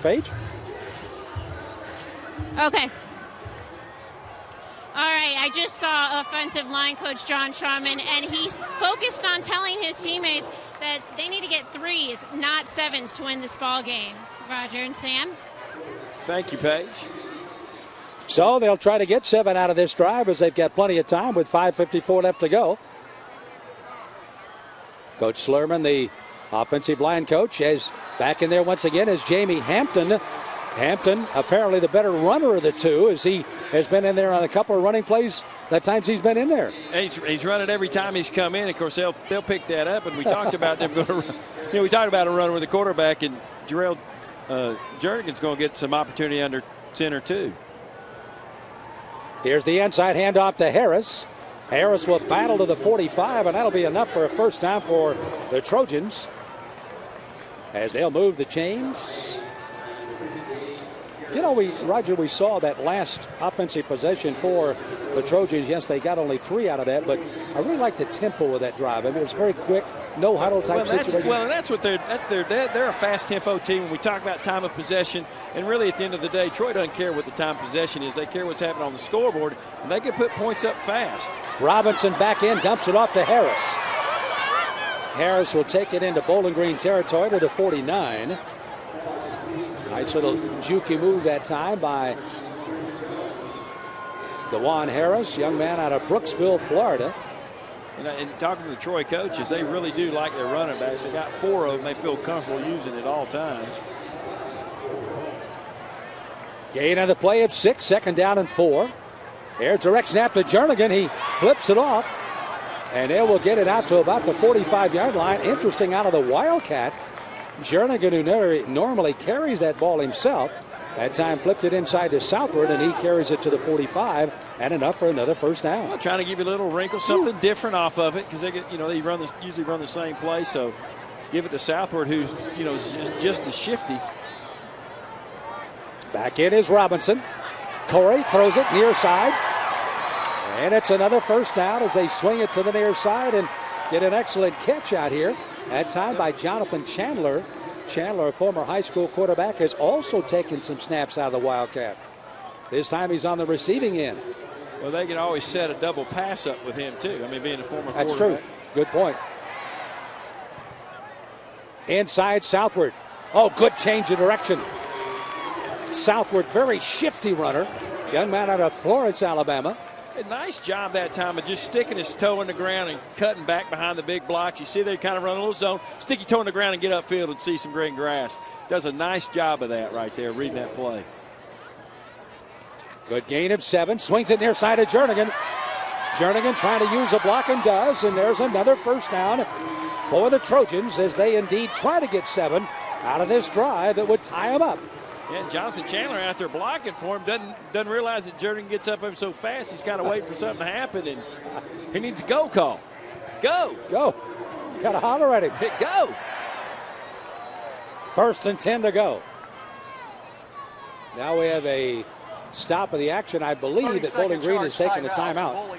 Yeah, when half the coaches walk on the field, but that's a good sign. That might be they've called the timeout. 30-second timeout. This is a quick timeout here for the Troy Trojans. By the way, they will head to Oklahoma State next week, then go to UAB. That'll be over in Birmingham, which you probably will be able to take a look at. And then they'll come back here against Arkansas State to open the Southern Conference. And, yeah, we'll be here, the Sun Belt Conference. The Sun Belt Conference opener for Troy and Arkansas State. The Red Wolves changed their name. And my apologies for the slip. I watched Appalachian State University of the Southern Conference play recently, and thus the slip of the tongue. Sun Belt Conference opener. Arkansas State coming in here. We'll have that again on ISP. That'll be on the 25th of the month. Chandler's in at quarterback. Hampton's in at quarterback. Excuse me. So let's see. Now he's run 2 times now. Now does he cross him up and throw? Let's see what he does. He takes a man in motion. He's going to run again. Looking for a block. Still running. Gets it down to the 11. And you know, with Hampton has some experience. He started 2 years ago. Actually when Troy went to the big up to Ohio State. Yep. Up there he played, and then he got hurt, I think, a week later in the Florida Atlantic game. So he's a guy that's had experience and came in this season with, obviously, we talked about the much publicized quarterback battle. He, by the way, got hurt against FAU in the 5th game, and that was after he had thrown for over 1,000 yards in the first 4 and a quarter games. So he was off to a great start. Who got the starting call there? Levi Brown. Yep, Levi and the rest is history, ladies and gentlemen. By the way, Levi Brown, it's some NFL cuts, got cut today. Oh, no. By the Buffalo Bills. So, but he'll be picked up. He got some good things on film, and and that's the way it goes in that league. He's had an opportunity, so hopefully he'll get picked up. By the way, 16 Troy Trojans started on NFL rosters at the start of the year. Very impressive, including 3 that were drafted last year. Robinson, after being caught and dropped, has a 3rd down and 10. They were hoping to put 7 on the board. They need to make a big play right here to accomplish that goal. He's looking to the far side. They'll get that to Jernigan. Jernigan got it ahead for a bit. Now he gets out of trouble. Looking for a near side block. Jernigan down to the 5. Fights it all the way to the 3-yard line. I'm looking quickly to see if there's any laundry out there. There's no yellow flag, but Jernigan, did we say 4.28 speed? Yeah. There it is. Well, this is a nice job. He just gets the ball to him. You think they got him down. They're going to spin him around. He just keeps his motor running. Boop, reverses field, and there he goes. Picks up a couple blockers. You see Robinson, all those guys out there trying to get a little block in. A nice job. That was about a 100-yard play right there. And I also can see a new carnival ride. So it's called the Jernigan. Yeah. You spin around and then go quick. Take a journey on the Jernigan. That's it. Some marketing genius will make $1 million out of that now. A injured player for Bowling Green being helped out to the far side. Looks like that's number 91. 91. That's going to be Chris Jones. That's one of their defensive tackles. And one of the few starters to return. So it's now first. No, they say he did not make the first down. Excuse me, it's 4th down and less than a yard. And they're going to go for it. As in there is Hampton. What's he going to do? Here he comes. First down, Trojans. Inside the 5, down to the 3-yard line. You know, I keep thinking when Troy lines up and that and Hampton comes in there, they're going to kind of do like the little Tebow thing where he's going to duck in and pop up and drop it over. He's going to keep it again as Hampton fights to the 1 on a 1st and goal to go. 1:45 to go. And if they get 7 out of this drive, they'll do it the old-fashioned way. They're going to earn it because Bowling Green is not rolling over. I like to see him do that little Tebow thing where he kind of dips in, jumps up, and throws a little pass. Southward is in there, along with DJ Taylor and over the top. Touchdown. Trojans. Southward goes into the north end zone. Hey, nice job by Southward right there, just coming up and over. You don't see anybody jumping over the pile much anymore, but he does a nice job and did a somersault. And I gave him a 9.5 on the dive. By the way. There was a flag and a little scuffle kind of going on in the end zone. We'll see what it is. Referee Johnson, Riley Johnson, will clarify all this. They're indicating the touchdown, I believe, is going to stand. A touchdown after the play, unsportsmanlike conduct against the offense. That foul will be carried over to the kickoff. A very unpopular call. Well, you know, they've come back with this new excessive celebration rule that, you know, you can't score. I just don't really agree with that rule, but. Tell us how you really feel. Well, right? I mean, these guys work so hard to do it. You got to celebrate. I mean. So Troy has come back with 10 unanswered points and it tied the game at 17 with a $1.17. Lots of 1-7s out there right now as we get ready for the kickoff here for Troy. But again, an impressive drive using Hampton on the run, Robinson on the throw, and of course Southward finishing it off. Yeah, Southward doing a nice job. Good job by that offensive line, a good job by Troy. That's what Page said coming into it. Coaches tell him, say, listen, man, we got to have 7. We don't need 3s. We got to get back in this game. And they take that drive right then and just take it right down the field, get 7 points and tie this thing up. And as you said, a lot of 17s on the board. 17-17 with 1:17 to go till half. Well, as the crowd intensifies here, by the way, lots of construction going on around Troy as well. I always hate to see a golf course turn up, but nonetheless, they tore it up for a very special purpose, right. And we'll find out more about that at halftime as well. You're going to find out about that at halftime too, but also one of the projects they're going to do is they're going to fill in this end zone with a football building, new locker room, new. I don't know if they're going to do weight room and coaches' offices, and they got I think Navy and Mississippi State coming here in 2012, and so they're going to have a nice football building right there in the end zone, kind of like Marshall. You've been up to Marshall, how Marshall has their stadium and has a nice building, so it'll fill in really nice. And they've done a lot of nice changes. The tailgate terrace they've done a nice job with. By the way, the penalty for the unsportsmanlike tacked on the kick. So it's going to be a very long kick, but again short in the fact they gave up 15 yards right off the bat, and a good return again as they get it ahead for Bowling Green, and as Pronte, who has had an excellent night returning the football, gets it out near midfield. Yeah, you don't see anybody right. He just kind of takes it up the field, and nice tackle right there. Michael Taylor's kickoff, a line drive, got back to Pronte very quickly. And some good special teams play by Bowling Green gets him the opportunity to get a good run back to the 49. 24 yards on the return. Schultz this time throws it underhanded. It's going to be incomplete as he just barely got that one away to Jordan, and very dangerously with a couple of the Trojans hanging in the area. Well, nice job that time. You see the nice the defensive ends getting penetration, the defensive lineman moving up, quarterback really not having anywhere to escape to, and kind of just gets out and throws it to whoever he can to kind of save the play. 1:05 left to go. Schultz back, this time dumps it, intended for Jeter. That was batted down on its way out of there. And it's going to bring up now a third down play for Bowling Green, and the clock stopped with a minute to play.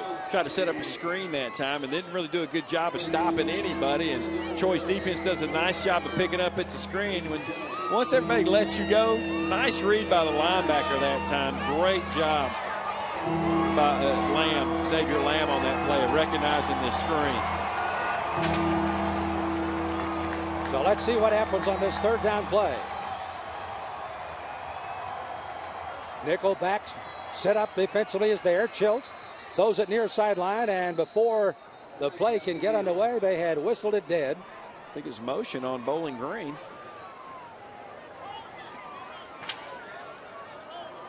Riley Johnson will get the call. Prior to the snap, false start, number 77, 5-yard penalty, still third down. 105 when we started that. So they need to move the ball Please down to the reset the 39. game clock to 105. Yeah, Blake 105 on Walker the game clock. getting his first start, a sophomore, getting excited. It's the second false start he's had tonight.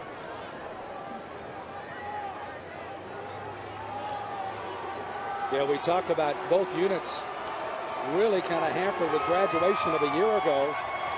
And now a lot of fresh new names trying to make their name in this opener. Please reset the game clock to 105. 105. They're waiting to reset from 101 to 105. Now they finally do, and we're ready to go. Third down, 15 for Bowling Green. Tie game at 17. Schultz in the pocket. He's done. Big rush by Addison. And the ball was on the ground, and it's a couple by Troy. Oh, what a huge play that time by Addison. And with the guy we were just talking about, Blake Walker, the young sophomore, Addison just wears him out, runs right over him. Nice job. He gets pressure on the quarterback, a little inside move, knocks the ball out of his hand, just like they're taught to do. And Massaquoi makes the fumble recovery. Wow. So we talked about those two defensive ends, and they collaborate for a big play. Hey, with 59 seconds, plenty of time for the way Troy runs this fast offense for them. They also got all their complement of timeouts. There's one of the newest members of the Alabama Hall of Fame, Larry Blakeney, 20th year here at Troy. Fourth winningest coach in the history of all of Alabama college football, with 153 wins, and he's looking for 154 tonight. Here is Southwood with a flip, getting it to Jernigan. Jernigan coming near side. Really has to work for that one. Uses a lot of time down inside 50 seconds. Yeah, you talked about Coach Blakeney being fourth all-time winningest coach in Alabama college football. Who he's chasing is his coach from college, Shug Jordan. So he's, I think, 20 wins away from tying his coach. That's exactly right. Of course, the legendary Bear Bryant, number one. Here's the quick lookout pass. It's going to be complete to the near sideline. And again, they got that little quick lookout, and Tavares Gill makes the reception. It's not a first down, but it does stop the clock with 28 seconds to go. Yeah, nice little out route right there. Catch it, get out of bounds. It is Robinson the rest of the way as they have got to throw quickly here. And they do near side. It goes to Gill. Gill will get the first down. That'll stop the clock momentarily with 23 seconds as they'll move the chain. Tell you, Tiberius Gill does a nice job. Almost splits the defenders right here and gets through, but nice sure tackle right there by Bowling Green. Actually pulls his shoe off. And they now quickly call a timeout before the clock can be wound back into service as they try to keep this drive going. You know, it's interesting to look at the offensive line, Mr. Offensive Lineman. In the SEC, you're looking at Clark, who has played very well. Wilburn and Brown, those are the two tackles. Clark, the center, are the three coming back. That's pretty good continuity, but you have to put two new people in there.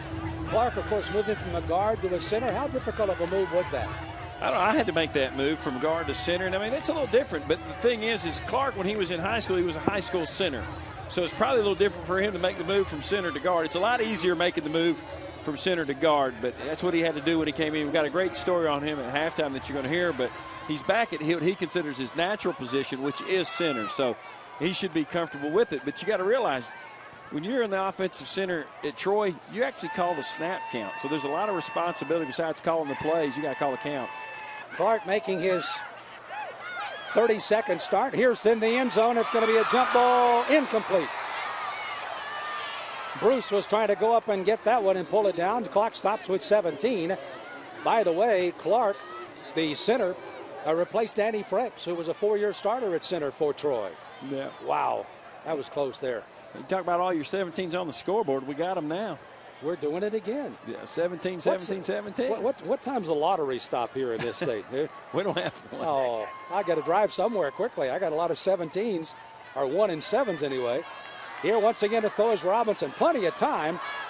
Now dumps it off on the relief, and it's going to be incomplete. And a flag is going to be down. They try to dump that one inside to Anderson, who was not only held but brought down before the ball really got to him. Yeah, Dwayne Woods, the middle linebacker, is trying to cover him, so he just kind of swatted at his arm right before the ball got there, so it's going to call. Clock stops with only 10 seconds left to go. By the way, this is very much in the range of Michael Taylor. So should they not make this on a second down and whatever it will be after the penalty, they might possibly at least want to maybe get 3 on the board. It's a spot foul. That's Coach Clausen across the way. Disagreeing rather vociferously, I might add. If it's a spot foul, they're not really losing. They're just getting it down back. So it's not. Interesting. So it's a first and 10. Charge timeout to Troy. That is their second charge of the first half. 30-second timeout. So another short timeout taken here by Troy to set the stage on a first and 10, as they did get the down back. But again, at the 19.5-yard line, look into the end zone quickly. Maybe we could have one more, but I kind of doubt it. Well, I mean, they just took a timeout, so I think Troy's they'll have one more timeout if they just took that one. So, well, they got 2 left. They got plenty of not a lot of time. They can take a shot toward the end zone. I think they got a shot for another play, so I think they get 2 plays in here. It's been an interesting night to see which one of these quarterbacks was going to step up. We did not know right up until game time if it was going to be Corey Robinson or Jamie Hampton, as they've been battling all year long. And, of course, Datavius Parker was going to be in that mix as well. He saw the writing on the wall, transferred to Texas Southern. So it became a 2-man race, and Robinson has run so far, and he's there. Back to throw, Corey Robinson. Looking over the middle. It's going to be complete to Jernigan at the 15. This will wind out the clock, though, unless he can get to the sideline. Make that to Southward, Southward got to the sideline at the 4, and the clock has got all zeros on it. Yeah, and that's the thing. The defense will give you that underneath stuff, and you saw they kind of threw it to that back. They're going to give you the underneath stuff. A lot of protection right here, and you see Robinson just looking around and sees his running back right there, Anderson, and Anderson just got to do what you do. Try to get it into the house. And well, it's interesting to note at that particular situation, it's almost with that pass was completed, by the way, with 7 on the clock. It's almost like, well, that's the third option. I might just dump this away, have one more play. Yeah. That's a lot of quick thinking. Well, he's a new quarterback in there also trying to understand the clock offense. But, hey, he dumps it to the guy. Well, as Troy walks to the locker room, they've got to have some satisfaction. They've had 10 unanswered points to come back to tie this game at 17. As once again we wait for down on the field, and we do. Let's go down the page with the coach, Larry Blakeney. We got off the field on third down some on defense. So, they were converting everything and long drives, and we turned it over twice. So that made the differential. And so we got back on in a little bit of flow and made some plays and got a couple scores. All right. Thanks, Coach. All right, back to you guys, Roger and Sam. Thank you, Paige. And you can plainly tell that Larry Blakeney wanted to get to the locker room. He has something to say, and it should be interesting. We've got something to say at halftime, too, Roger, because a lot of great features coming up. There's construction. Also, the fine center we talked about is going to be honored here tonight, and Paige will have all of that. We're back at halftime, 17-all.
An LA getaway twice as fast. We get double miles every time we use our card, no matter what we're buying. And since double miles add up quick, Roman, get up! We can bring the whole gang. It's hard to beat double miles. Whoa, he's on the list. But we're with him. Introducing the Venture Card from Capital One with double miles on every purchase every day. Go to CapitalOne.com. What's in your wallet?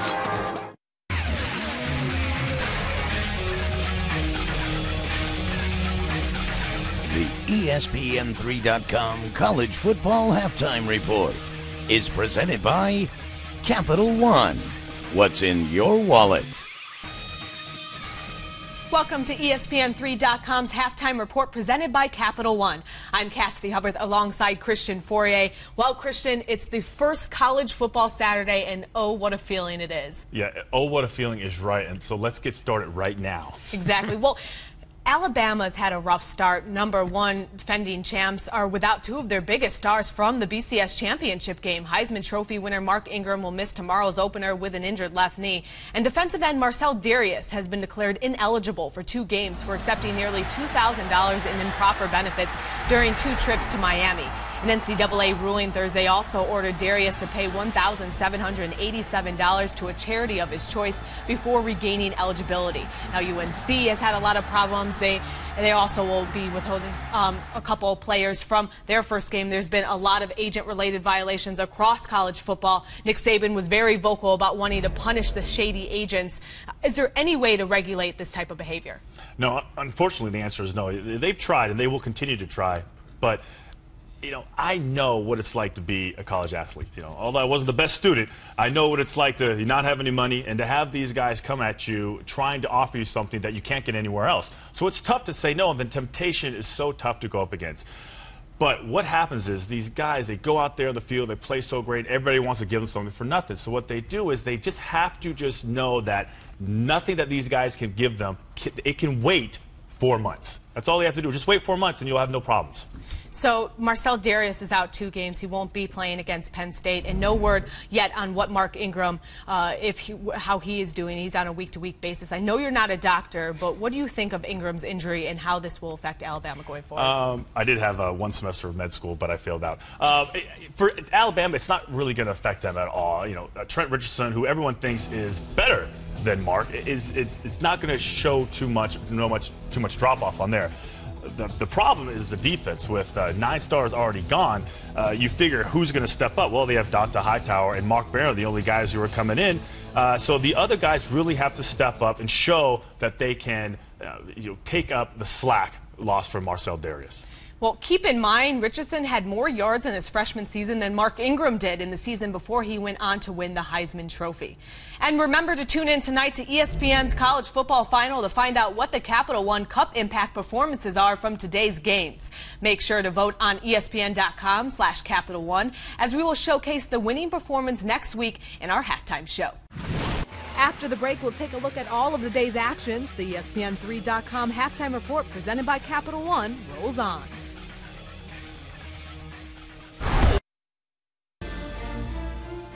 Sunday will not be a day of rest. Not for Tommy Tuberville when he takes the sideline for the first time as the new boss in Lubbock. Texas Tech faces SMU Sunday at 3:30 Eastern. And on Labor Day, perfection hasn't been enough to give Boise State the big trophy. But this year is supposed to be different for Kellen Moore and company. But it could all come crashing down in Week 1 against Virginia Tech, a team harboring its own title dream. Tyrod Taylor, Ryan Williams, and the Hokie faithful make the run from Blacksburg to FedEx Field for the weekend's main course, 8 o'clock Eastern Time, Monday night.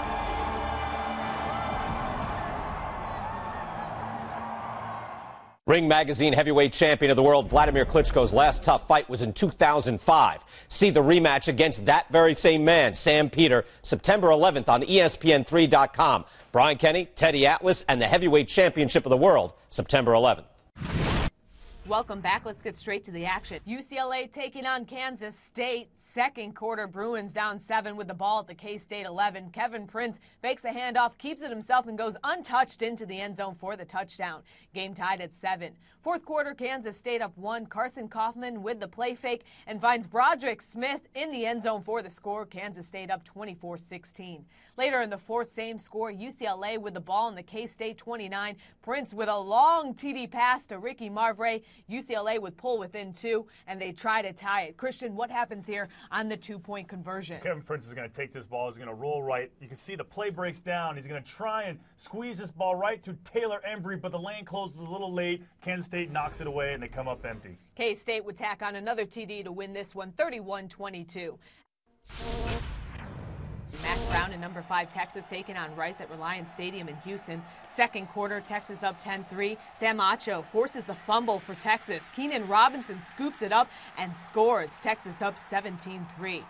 Later in the second, same score, 3rd and goal. Trey Newton finds the gap and takes it up the middle for the 2-yard score. Texas up 24-3. Final seconds of the half, 3rd and 8. Taylor McHarg throws it deep to his tight end, Vance McDonald.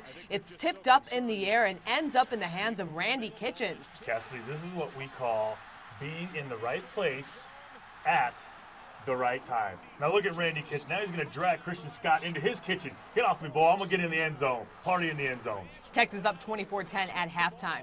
Third quarter, same score, 2nd and goal. Trey Newton runs up the middle again for the touchdown. Texas would overcome a slow start to beat Rice, 34-17.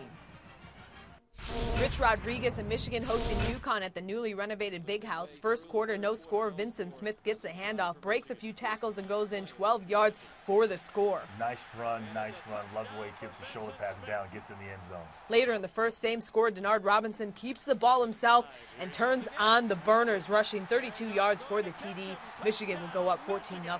A lot of excitement about this guy. You can see why they kept him a secret to the first game. Third quarter, UConn down 24-10, 4th and 1. DJ Showmake gets the handoff and would get the first down, but fumbles it.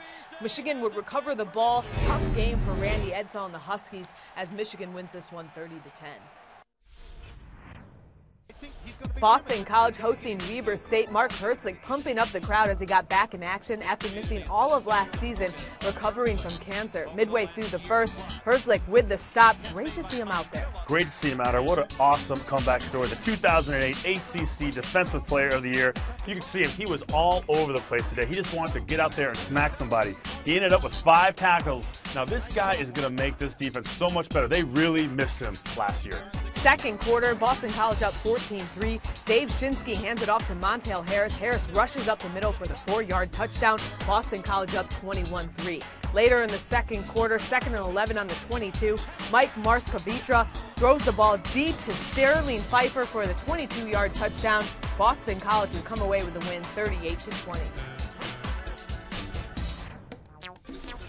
Joshua Nesbitt, Georgia Tech taking on South Carolina State. First quarter, 4th and 3 for the Yellow Jackets, and they go for it. Nesbitt fakes a handoff and takes it 35 yards to the house. Takes to the house. What a great player. What a tough offense to defend. That was his first touchdown. It would not be his last. Second quarter, 1st and goal. Nesbitt, says, why not? I'll just take it myself. Georgia Tech goes up 11.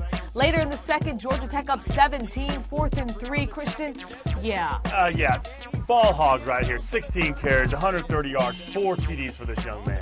That was a 14-yard touchdown run. Third quarter, Nesbitt shares the love. Pitches it off to Roddy Jones, who takes it in 15 yards for the touchdown. Georgia Tech would win this one 41-10. Coming up, we'll break down the big Labor Day showdown everyone has been talking about between Boise State and Virginia Tech. Oh yes, let the drama begin. Stay tuned. This is Dr. Pepper Cherry. It's got a little kiss of cherry. You can't beat a little kiss. Trust me, I'm a doctor.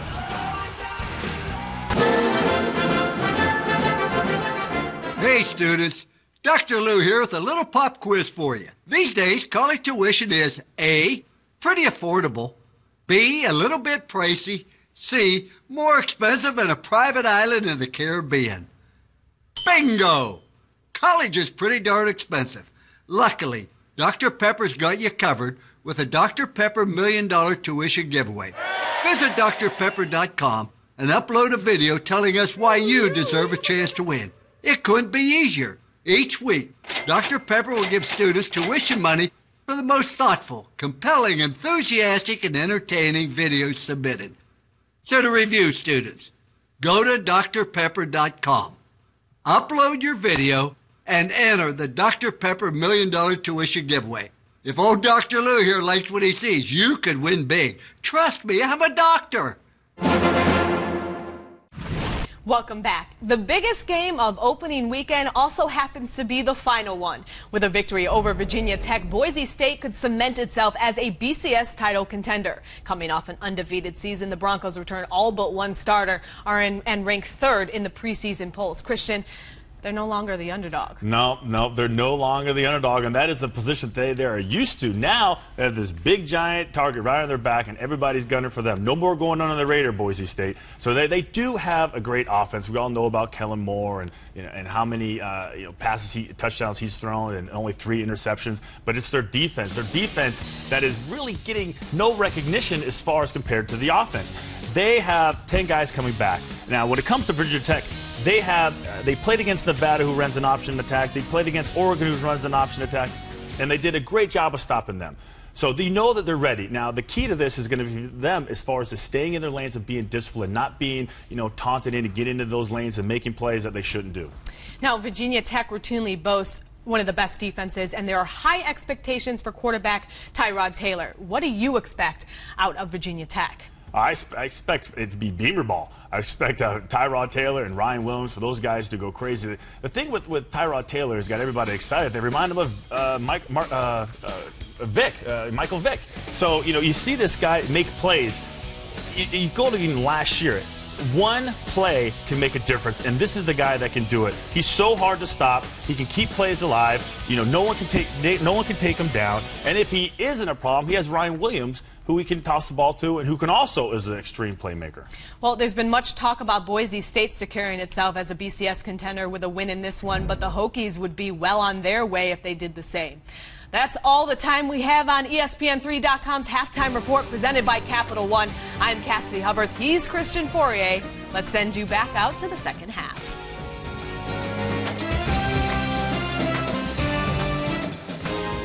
This dude has a sick form. Guy's a stud. Yeah. Oh, by the way, EWP equals runs scored squared divided by the sum of runs scored squared plus runs allowed squared. You definitely got that backwards. Oh, right. I flipped it. It's whatever. Look, check this out. Lincecum has a whip of 1.23 at home, but 1.20 away. What do you think accounts for that 0.03 difference? Nerds.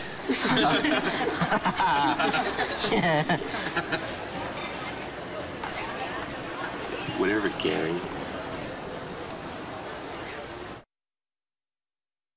Break, and getting that kind of lead means you kind of have the football in the second quarter. As we take a look at the stats, turned out to be possession-wise much better. Right. When you look at the possession, it's kind of evened up a little bit. It was 15-5 at one point in time, but when you look at the total yardage, Troy has 224 yards, and then and Bowling Green controlled the ball out in the first half. Troy does a nice job through a couple turnovers. You heard Coach Blake talk about. We've had turnovers. And Bowling Green's been good in third down situations, but if you look at the stats right there, 70 yards passing, 123 yards passing, 70 rushing. So they've kind of settled things down a little bit and really calmed down and got taking things over. But the 3 turnovers right there, they'll circle that and go, hey, that's what's getting us. By the way, all those passing yardage and numbers are all belonging to Corey Robinson, as the left-hander Jamie Hampton has not thrown in this game, but he has run the ball so far. But again, it's all been Robinson throwing the ball. As you mentioned, 2 intercepts. They'll talk about that. An interesting note. We walked up into the booth, and Kenny Edenfield, the offensive coordinator, didn't really leave the booth, but just a couple of minutes. He went downstairs, and now he's back in here for the last 4 or 5 minutes, really kind of working on this third quarter. He's very intent to get it going. Well, he's looking at his game plan, checking to see kind of what's working and what's not working. So he's kind of readjusting and talking to the guys down in the locker room, because you got to get him in there, settle him in, and say, hey, what are we seeing? It's what we thought we were going to see. And just make the adjustment. Like you said, as Coach Blakeney said, and we all say this, the turnovers are killing us right now. Let's not turn the ball over. We'll be able to move the football and get ahead in this football game. Well, they're tied at 17 with Bowling Green, as Coach Dave Clausen and his Falcons have come in and made quite a game out of it. As the fans are hoping for a big third quarter, we're back with more on the ISP Sports Network.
Trojans will head on the road, heading over to Stillwater, Oklahoma to play Oklahoma State. And then they'll go to Alabama to play UAB, and then back here on the 25th against Arkansas State. Our next game, by the way, on ISP Sports Network for Coach Larry Blakeney and the Troy Trojans. All right, Mr. Football, let's take you into the locker room. What was said back there for the Trojans? You touched on it briefly just before we went away, but what's going on back there? I think they basically, obviously, looking at it defensively, they need to get just maybe a little tougher. I think they've done a good job of adjusting, getting a little bit more pressure on the quarterback, Shields, as he had a lot of opportunity. But they're right now just getting a little pressure, getting penetration, kind of dumping things to the outside, letting your guys make plays. So they're doing a nice job with that. And then they come in with they're getting pressure with the quarterback. So they did a nice job with that. Because Shields came in, and, you know, he's a first-time starter also, and he looked really good in the first quarter. But now I think you're starting to see the Trojans defense kind of dial in and kind of get a feeling. Offensively, I think you go back into the locker room and say, hey, listen, things are working. The only thing that stopped us is us. So let's eliminate these turnovers and let's keep doing what we do best, run this fast-paced offense. And everything they've had everything they've really wanted. So the turnovers just have been the problem. Well, as Jernigan gets ready to receive this kickoff, it'll be Troy's football to start the second half of the game. And you always like to have that ball as quickly as you can in the second half if you want to try to turn the momentum around. Well, absolutely. And the thing is Troy got the momentum going in at half by getting the score. So now here they get an opportunity to come in and really kind of, you know, give Bowling Green a little punch in the nose. That's let them know that, hey, you're coming down to Troy, get ready for a fight. Well, Harris along with Chip Reeves are joining Jernigan as they kick off here from Brian Wright of Bowling Green. They jumped out to a 17-7 lead before 10 straight points by Troy tied it at the halftime break, and they are kicking it to the far side. This is Harris at the 2. Harris looking for a block from his other two return people. They did not come, but he gets it out to about the 18-yard line. I always like this drive coming out in the third quarter. It's a great opportunity, like you said, to make your halftime adjustments and get a score. So you always like to see how you come out in this to start your first drive after halftime. And it will be, once again, Corey Robinson coming out. Corey, the redshirt freshman out of Paducah, Kentucky. Did you see the numbers he put up over there with a total of 91 touchdowns? That's a lot. Mr. Kentucky football, and he has bided his time, and now he's getting his time in the sun. Well, and they call this offense kind of the system, you know, kind of the Tony Franklin system. And obviously a lot of high schools across the country are running the system. And I would bet that he ran that system in high school because he seems very familiar, very prepared for the Trojan offense. Well, normally number 58, wearing number 54 in honor of his fallen high school classmate. Tyler Clark snaps the ball back, and handoff first goes inside to Southward, and he'll gain a couple. Try to keep that defense as honest inside before maybe they look to throw to Jernigan. He has not had enough touches tonight, Raj. We talked about how he has to get them. Yeah, you would think that he would try to get him. You know, I always thought you'd see him in the quarterback. We only saw him in like the Wildcat twice. This time that one was almost picked off again. Wow. Well, I tell you, that secondary really reading the eyes so far tonight of Robinson. And he's had 2 picks already, and this came very close to being number 3. Well, that's a good point right there. He didn't look him off. Just kind of, it's a quick route. You want to get it to him, but the defense made a nice play on that. So it brings up third down. Just a little over 8 yards. Motion on the right side will back it up 5. And you know what we saw at the start of the game? What was it, 4 or 5 penalties? Ball start. Number 69 on the offense. 5-yard penalty. Third down. Well, Tyler Graves. We're going to mention his name. Got to mention his name. Unfortunately, linemen don't like that. No. But back to my point, there were like 4 penalties in the first 5 plays. You kind of anticipate that a little bit. And now, of course, you're looking for even coming out a little being anxious again, and certainly that's what that was all about. 5-yard step up. Robinson. Now this one he dumps underneath looking for Harris, as everything else upfield was covered pretty good. Well, it was they basically sniffed out the screen. Bowling Green did a nice job on that play, and then Robinson doing the best he can. Just throw it at the feet of the guy and just, you know, don't take a chance and do something. It was a pretty headsy play. Wasn't nothing there. Bowling Green defense did a nice job of recognizing that play. Will Goggins will come on. He had only one kick in the first half. A good one, though, at 47 yards. And he'll be kicking. He'll get this out about his own 1 yard line as he'll field the ball in the end zone. Gets another boomer out of there. All the way back to the 36-yard line, but there's running room up the far side, and they're going to make room of it. And it'll be a touchdown run back for the score. So Bowling Green gets the run back, and they score it. As once again, they got a nice little seam up the middle and ran it all the way back in for the touchdown. And that's going to be Cooper who took it home. Yeah, he just kind of takes it right up the field. He doesn't do much and sees a little thing and just goes straight, splits the defenders right here. And that was Goggins trying to make a tackle, and he's the last line of defense. 63-yard return on the punt. And a touchdown, and again, Eugene Cooper out of Mount Vernon, New York, gets a touchdown on the return. Junior college transfer paying some dividends early. And Bowling Green on the extra point by Brian Wright. Now go back into the lead, this time with a score of 24-17. Well, that's not what you wanted to do. The offense did not do anything. The punt was good, but the return was even better. And it's 7 more points on the board for the Falcons as they take the lead in the home opener for both teams. For the Detroit Trojans, they trail 24-17.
(24-17), trying to kick off a year in hopes of their 5th consecutive Sun Belt Conference championship.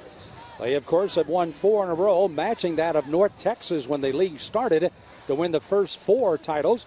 And, of course, the Sun Belt Conference team last year going 8-0, and the first time ever to do that, even though North Texas has gone undefeated but didn't have as many teams as the Sun Belt has right now. But they've got a little uphill battle against this Bowling Green team from the MAC that has come into play, and they're playing well. Yeah, we talk about halftime adjustments. You got to make it on offense, defense, and special teams. Yep. Here's the kickoff, and again goes to the far side to Harris. He'll field it at the 1. Again, looking for that early block. Doesn't get much of one. Dives out to about the 18-yard line, and that's ironically just about the same spot they started, except on the opposite side of the field. Before the kick was returned, 63 yards for the score, but there is a flag down back where it was kicked off by Bowling Green. Obviously, they were offsides, and I'm sure that they'll make them kick it again. You know, we were noticing on the stats as they wait to walk this off that offsides, kicking team, number 36, 5-yard penalty, re-kick. The Troy Trojans are one of about 17 teams in the country that won 8 games in 4 consecutive years. Now, you're talking about teams like Ohio State, BYU, Texas, Florida, Georgia, Oklahoma, West Virginia, Southern Cal, Boise State, and Troy. All have won 8 games 4 consecutive years. That's pretty good company. 8 years, 8 wins plus, of course. That's pretty good company, and that just goes to show you the consistency and the winning that Coach Blakeney has done here at Troy. And I mentioned it earlier. He loses assistant coaches a lot, and he's got to replace them. He always finds these young guys that come in and do a great job, and he just kind of rolls with the punches and does a great job in hiring coaches. And there's been a lot of great coaches that have come through Troy in the last 8 years. You know, we've talked to him several times about getting an assistant's job at Auburn, and of course his alma mater, 4 SEC championships, 9 bowl games. And I said, does it bother you that your assistant coach is always leaving? He said, no, I got my chance, and I took it. And he said, that's what I want them to do as well. Here's a shorter kick this time, coming to the 15, and this is Jernigan. Jernigan to the right side. He'll be brought down at the 35. You kind of hold your breath when he gets a hold of the ball because something could happen, in Bowling Green, I'm sure, really knows that as well. They're keying on him pretty good. Well, and we talk about hidden yardage and penalties right there. There's a penalty. That was almost a 20-yard penalty when you look at it. You know, they had it on the 18, and now they're going to get it, you know, right about the 36-yard line. So that's almost a 20-yard penalty right there. So 1st and 10 to go for Troy. Again, they were 3 and out the last time. Had to kick it away. Good kick by Coggins, returned by Cooper, though. Right up the middle for 63 yards. And now they've got the 2 running backs stacked to the right side and 1 coming in motion. Inside handoff goes to Southward. And Sean, look at that second effort. Gains 8 on the play as he will bring up a 2nd down and 2. And you remember when Troy went in the second quarter, went with those 2 backs in the backfield, they had a lot of success right here, just running like a little counter play right there. The guard leads in, the back leads up, and nice job right there. Nice little wrinkle. DJ Tyler running in that backfield along with Southward. We saw a lot of Chris Anderson on the seat of his pants, one of the Falcons. Looks like he may be either getting a right leg problem, maybe a cramp. Yeah, it's Champ Fales, who's, I believe, had an interception earlier in the game, and the guy that's been counted on, even though they got all new linebackers, he's first-time starters, really been counted on for his leadership. You know, they talked about replacing linebackers here for Troy. 3 new ones on the other side, 2 new ones for the Troy Trojans, as Dave Clawson has indicated he's been very, very happy with his team. The system, of course, he knew would be good with those 2 great players in Sheehan and, of course, Barnes, who was great last year. But he said, I don't have that kind of combination until I find the quarterback. I got the receivers. I just need that quarterback to have that same kind of charisma that Sheehan had. And, of course, presence in the pocket is a little more serious than we thought maybe it was going to be for Fales. Hopefully he'll get up and be okay here. And, you know, if he is cramped, it looks like he's cramping. Yeah, that's been there, done that. And what's amazing is usually in South Alabama about this time of year, it's hot and humid. Yeah. Tonight is, I mean, it's a beautiful night for college football. The temperature's nice. I mean, it is, and it's of course, it is that, I don't know what kind of field Bowling Green plays on and practice on, but this is that artificial surface. This has been a commercial from the Alabama Tourism Department. Here's the direct snap coming back as they get it inside, and another great job. Still on his feet is Southwood, fighting for some more yardage. Southwood doing a nice job just keeping his legs churning and just moving. He's a little bitty fella, but he keeps his legs moving. Nobody really gets a good clean shot on him, and there it is coming in. And nice little seal block right there by the tackle. Just keeps going. So again, as Southward continues to gain some yardage here, he gets a 1st down, moves it into Bowling Green territory at the 49. Jernigan taking direct snap out of the Wildcat. Slants to the outside, bounces off one man, looks for a block. He cuts the seam. It's touchdown. Trojans have scored. 49 yards. Jernigan, the Wildcat, does it again. Wow, I tell you what, there's a lot of athletic ability on Jernigan's part right there, but he made a lot of people miss him, and then just speed. Right there, just a nice little inside run, bounces outside, missed tackle right there by number 11. And, of course, he's down on the field right now. But then Jernigan just outruns him, splits the defenders. But you saw him, he got initially in the hole, got hit by number 11, Javon Leacock. Well, you could tell that 4.28 speed when he split those 3 or 4 defenders at about the 30-yard line, nobody was going to catch him. No. But he made a lot of that happen just by breaking a tackle. I mean, he's a little guy and he's fast. He's a guy who can play in space, but you've got to be able to wrap up and tackle him. His strength got him through that tackle, and then there he goes.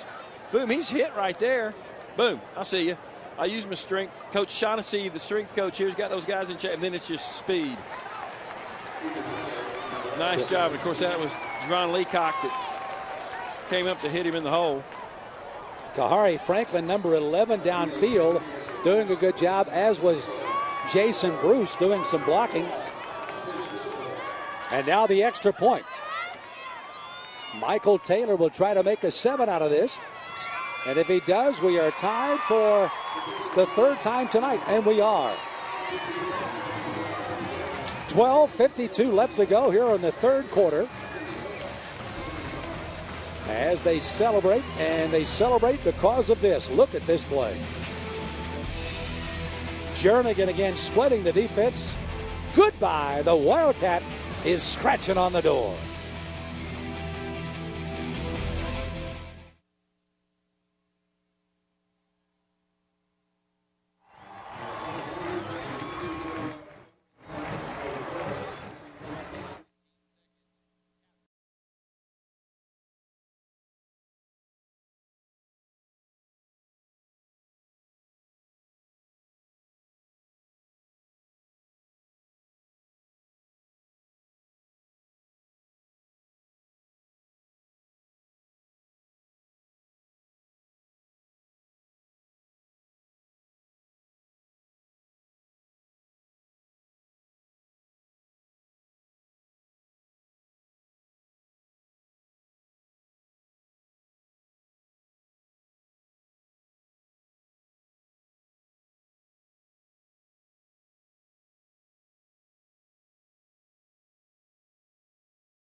Just raced it into the end zone. It is all tied at 24. Interesting note on Jernigan. Again, it took 3 plays, 64 yards, and he finished it off with a 49-yard run. He did not have a rushing yard in the first half. He's carried it 3 times for 55 yards here in the second half. So they have definitely found the bell cow they want to try to get some touches to. As a kickoff again, will be fumbled at the 10-yard line by Pronti. But he breaks another one out to the 30-yard line. I tell you what, you always get nervous on those plays right there. When the ball bounces, they always seem to get a good return. And, and he almost slipped out that time. It was a nice little shoestring tackle by the Troy Trojans right there. Pronti will stay in on the offense as they'll trot onto the field. Again, their quarterback is a redshirt freshman out of Arcadia, California, Matt Schultz. And a senior in high school, threw for over 3,200 yards and 31 touchdowns. But again, he's pale in comparison at the moment to Tyler Sheehan, who threw for over 10,000 yards. The graduate senior of last year. Handoff to Jeter. Jeter gets out and gets about 3. It'll be a 2nd down and maybe about 7 on the play for Bowling Green. I tell you, Jeter's really done a nice job tonight. And he's a little guy in there, but he kind of finds the little zone right there and scoots around, and he'll lower his shoulder and try to run through a tackle. So Jeter picking up a total of 74 yards on the night, gets 5 there.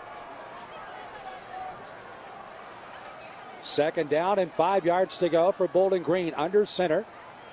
Schultz gets it to Jeter. No place to go this time as they spelled it out nicely. Now, a lot of you are wondering, you say, hey, I see number 7 in there. That is Jamie Hampton running and playing some defense as well. No, they have a defensive in by the name of Addison that wears 7, and of course Hampton wears 7 on the offensive side of the ball. And Emmanuel Dudley also doing a really nice job of whipping his player inside, getting the penetration. You talk about Mario Addison from his defensive end position, closing down and making that play. Addison, an outstanding senior from Birmingham. Drops it back to a 3rd down and 8. Childs throws it under pressure, knocked down, incomplete.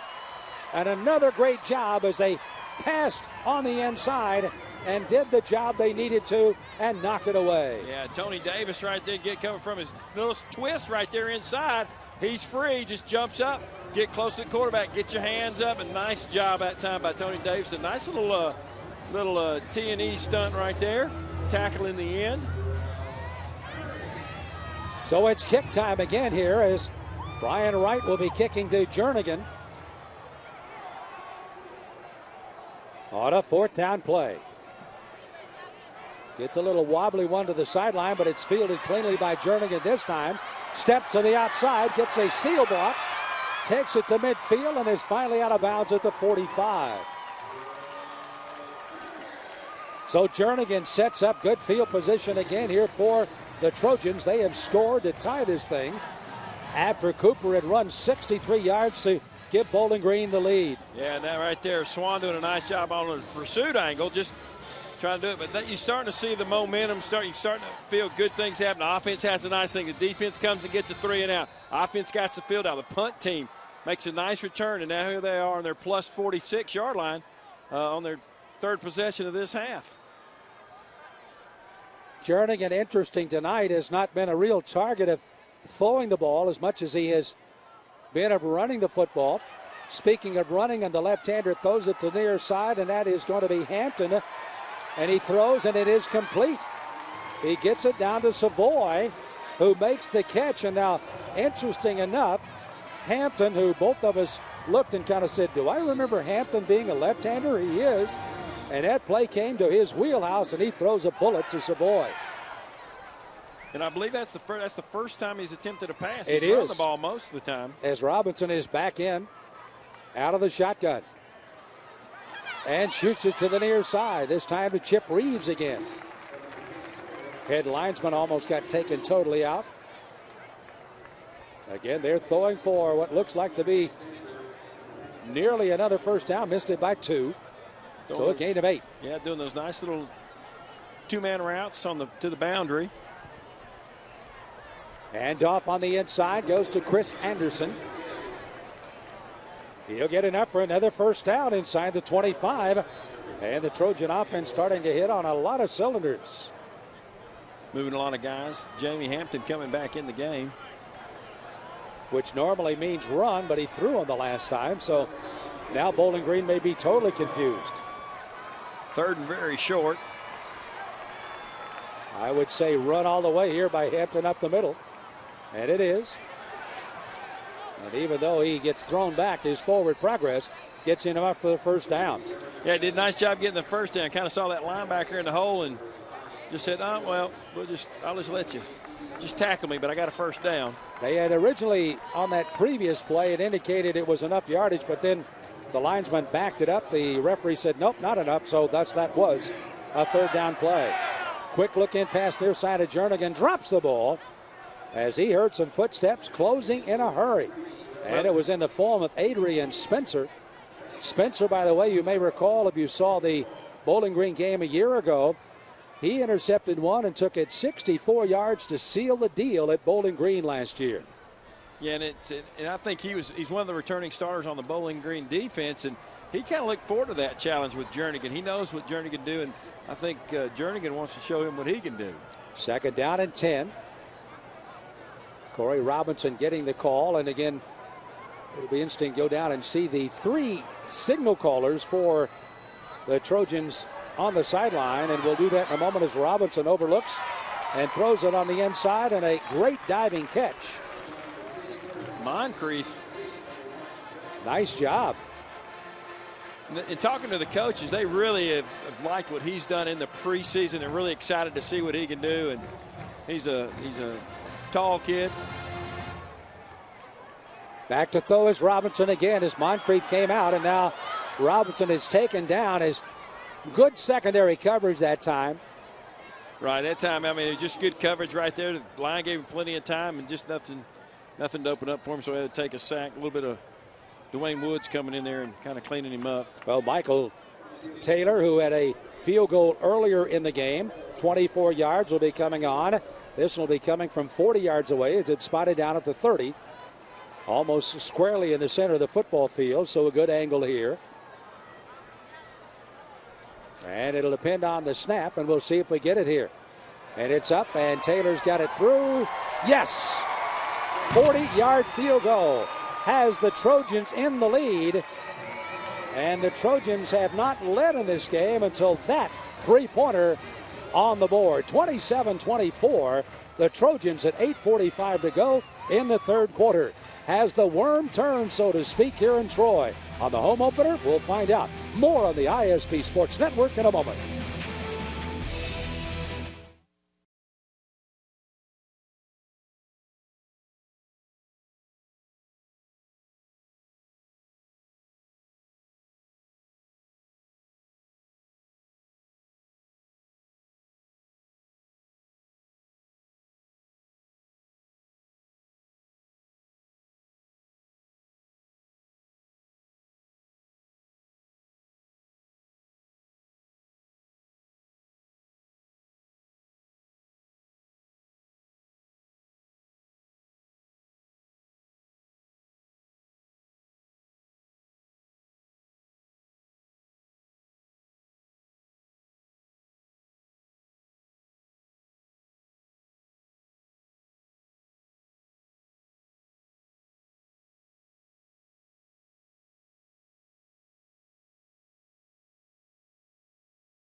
Students who are enjoying a nice night tonight, and Larry Blakeney might be enjoying it a little bit more as well as they lead at 27-24. A lot of young players getting into the game, and a lot of players getting an opportunity to play as we get ready for the kickoff, and the ball falls off the tee.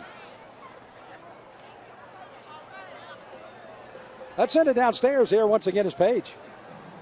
All right, I'm down here on the sideline, and the two veterans on the defense, Daniel Sheffield and Willard Ross, are really pumping up this younger defense, telling them to stay energized, stay in the game, stay focused. Back to you, Roger. Well, focus, you may recall that Paige was talking about scoring sevens instead of threes, and apparently that message got across. We'll see if the defense does. Kind of a short squib kick that time by Taylor gives Bowling Green some excellent field position here. Now, Bowling Green is going to have to kind of, reset themselves. Of course, they came out, Troy got the 3 and out on them, so they got to come back and make a readjustment. The Troy defense has done a nice job of adjusting. 8 minutes, 42 to go on the third. Matt Schultz is their quarterback. The freshman out of Arcadia. He has gone all the way for him tonight. Corey Robinson along with Jamie Hampton have duoed on the other side for Troy, looking for the right quarterback in the right situation. Jordan, who has caught a ton of passes tonight already, catches another one here as he takes it to the 49-yard line, and a gain of 6 on the play. Yeah, they're getting rolling him out a little more. They've kind of been setting him up in the pocket, but Troy's been doing a nice job of getting pressure on him. So this time they kind of roll Shields out a little bit. 7th catch of the night by Jordan. You may recall that he, Pronte, were two of their top receivers in the early part of the game. 2nd down, they gave him 7, so it's 2nd and 3. Out of the shotgun, throws near side. Trying to get it once again to Jordan. That ball was thrown a little bit to the the wrong side of Jordan. He thought it was coming inside and went outside, but he almost made a good adjustment on the play. Yeah, that's the best way. They got a little bit of pressure. They brought the blitz that time, so Shields had to do the best they can. Throw the outside, throw the inside, it's a pick. So even though his receiver's not probably going to have to make a great catch to get it, at least you don't get a pick six. By the way, they're also looking at Jimmy Anderson, number 19, at the left corner, replacing the freshman Chris Pickett. And it was Anderson on the coverage on that last play. 3rd down, 3. Time to throw over the middle. It's going to be incomplete. And they try to get that to Prunty. And that would have been enough for a first down by about a yard, but it goes incomplete. Of course, senior Daniel Sheffield covering him, the linebacker, one of the only 2 returning stars on defense for the Trojans, doing a nice job right there on coverage. Another nice stop for the Trojan defense. So it'll be kick time again, and Jernigan, Mr. Highlight Reel, is back there once again on this 4th down kick. Ryan Wright will get this away right at about his 39-yard line. He hits one that should have brought a little rain and does indeed go into the end zone. That was a heck of a kick. He got his leg into that one, that's for sure, Sam. That was a nice 61-yard kick into the end zone, plus a couple of yards. So it'll be 1st and 10 at the 20-yard line for the Troy Trojans. Well, the Trojan fans have done a great job of supporting this club through all of the thick and thin. There haven't been many thin. There have been a lot of thick. Right. And they certainly enjoy their football here in Troy, Alabama. And I had the chance of visiting with a couple of the alumni people who were coming in from Birmingham. And they said it's such a thrill to come down and enjoy Troy football. So I know they're enjoying it again here tonight now with their first lead. Out to Jernigan. Jernigan making a little bit out of it and only a half a yard, but that one was well behind the line of scrimmage.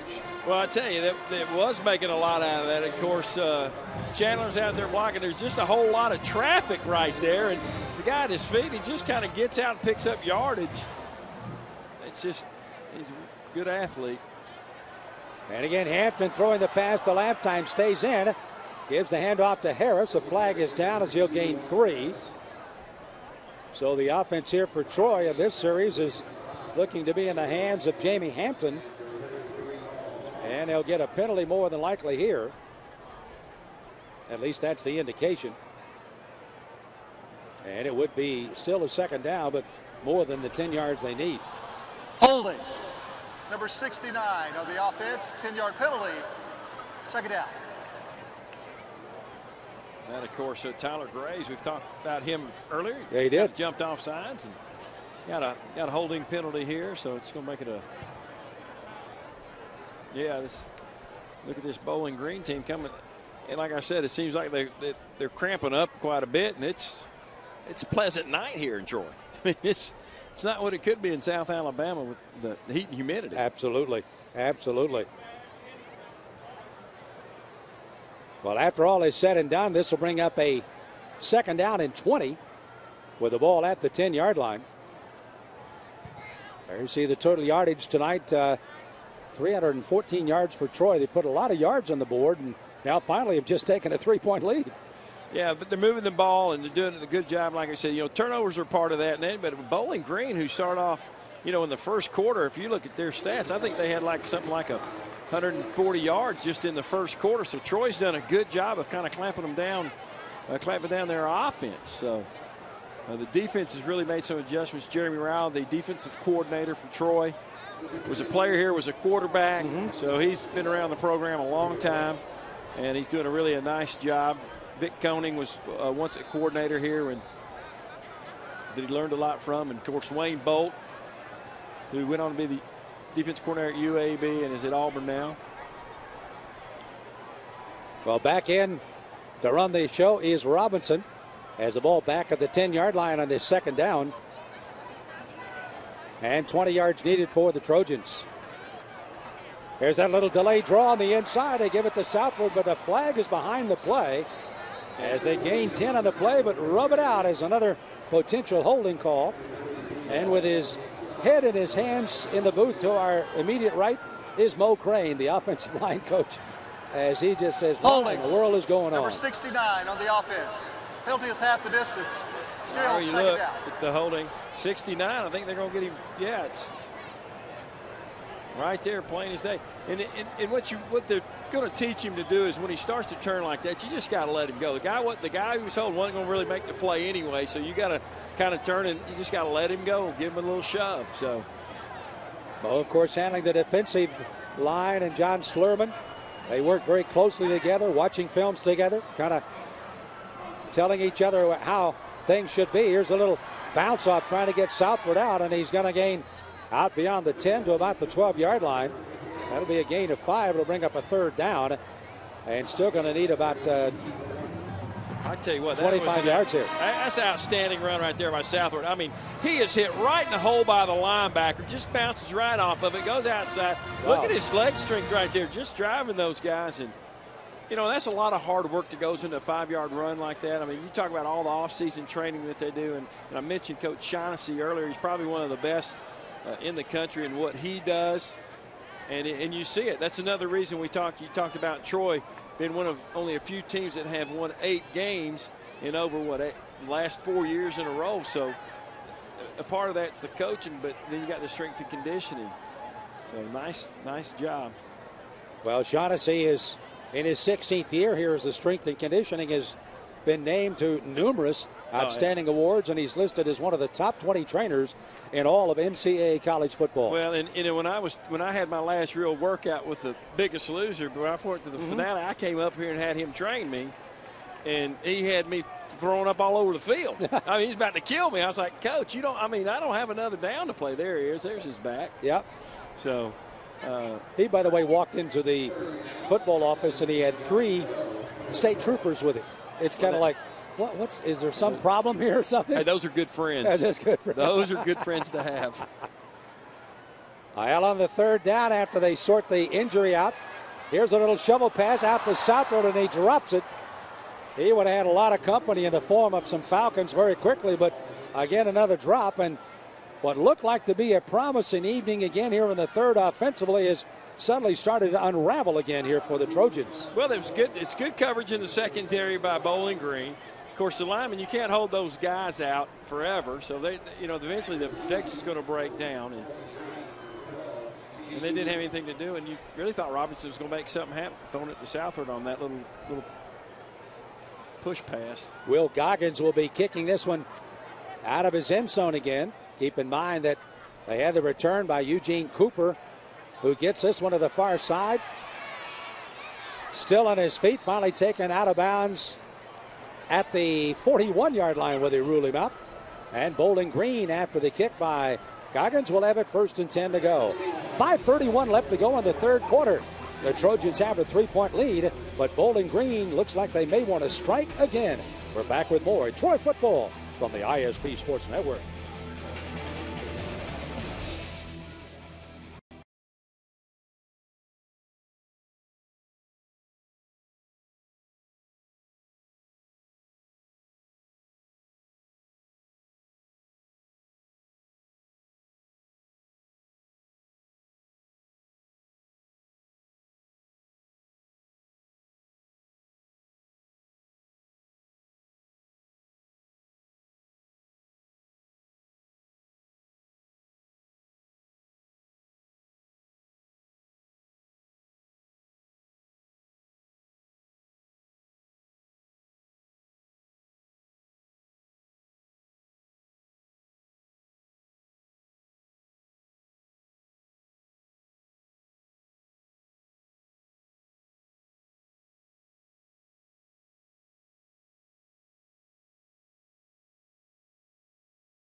To be a close tussle at 27-24. That's fine with Coach Blakeney. He's 37-30-1 in games decided by 7 points or less. So anytime you're ahead of the curve, you don't mind those close games.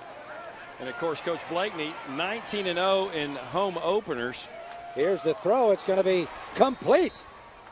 Boy, I tell you what, their two receivers tonight in the particular Pronti, along with Jordan, have made some big plays to help this freshman quarterback. He made a good throw that time, and Pronti makes an excellent catch. Coming back to the ball, helping his quarterback out like you'd mentioned, Sam. First and 10 at the 26-yard line. Bowling Green threatening to take the lead back again. Hand off to Jeter. He'll take it to the 20. It'll be a second down, less than 5 for the first down for the Falcons. A nice job that time by Xavier Lamb, and we've called his name a lot. Just kind of get in there, hit, and of course there's our strong safety we've been talking about all night long, going in there making a hit. Ross holding on to a foot. Knee touched in a little early. Second down and 5. Here's a screen set to the near side to Jeter. Jeter sidesteps one defender, and that was Ross, and then finally is knocked down at around the 12-yard line. But another first down here for Bowling Green, and Jeter continues to be quite a weapon for them. He rushed for 705 and caught 407 yards in passing last year. Yeah, he's, I'll tell you, nice job that time setting that up. Little screen, rolling to the left, and it was a nice play call.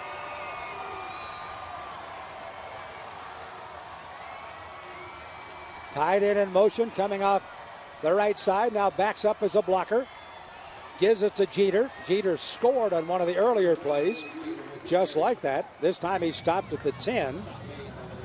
And Jeter that time trying to tuck in behind the block of Boychik, the he's a Remington candidate for the best center in the country. He's only a junior, 6'6", he's a big guy playing center. Little dinged up coming out of there is Daniel Sheffield. Training staff was heading on, and they were quickly waved off as Sheffield says, no, I'm fine, number 39. I don't think he's fine, though, as he's still limping over there. Second down and 8. Flag is down. 77 again, jump, Blake Walker. You know, you made mention of good play calling by Bowling Green. Dave Clausen was the offensive play caller for both Lehigh and Villanova before getting head coaching jobs. Prior to the snap, false start, number 77 on the offense. That's a 5-yard penalty. Still second down. He's going to have a lot of running to do Monday for all those penalties. Here he is getting a little excited, just a little jump. And that's because of the pressure that Troy's been getting and getting the quick rush, quick defensive ends. He's trying to get a jump on them, and so he's going to try to anticipate the count a little bit. He is heads up with Addison on that side, and Mario's had quite a night rushing from that right end spot. Woo, blew and right he past rushes him. Again. This ball's up for grabs and batted down.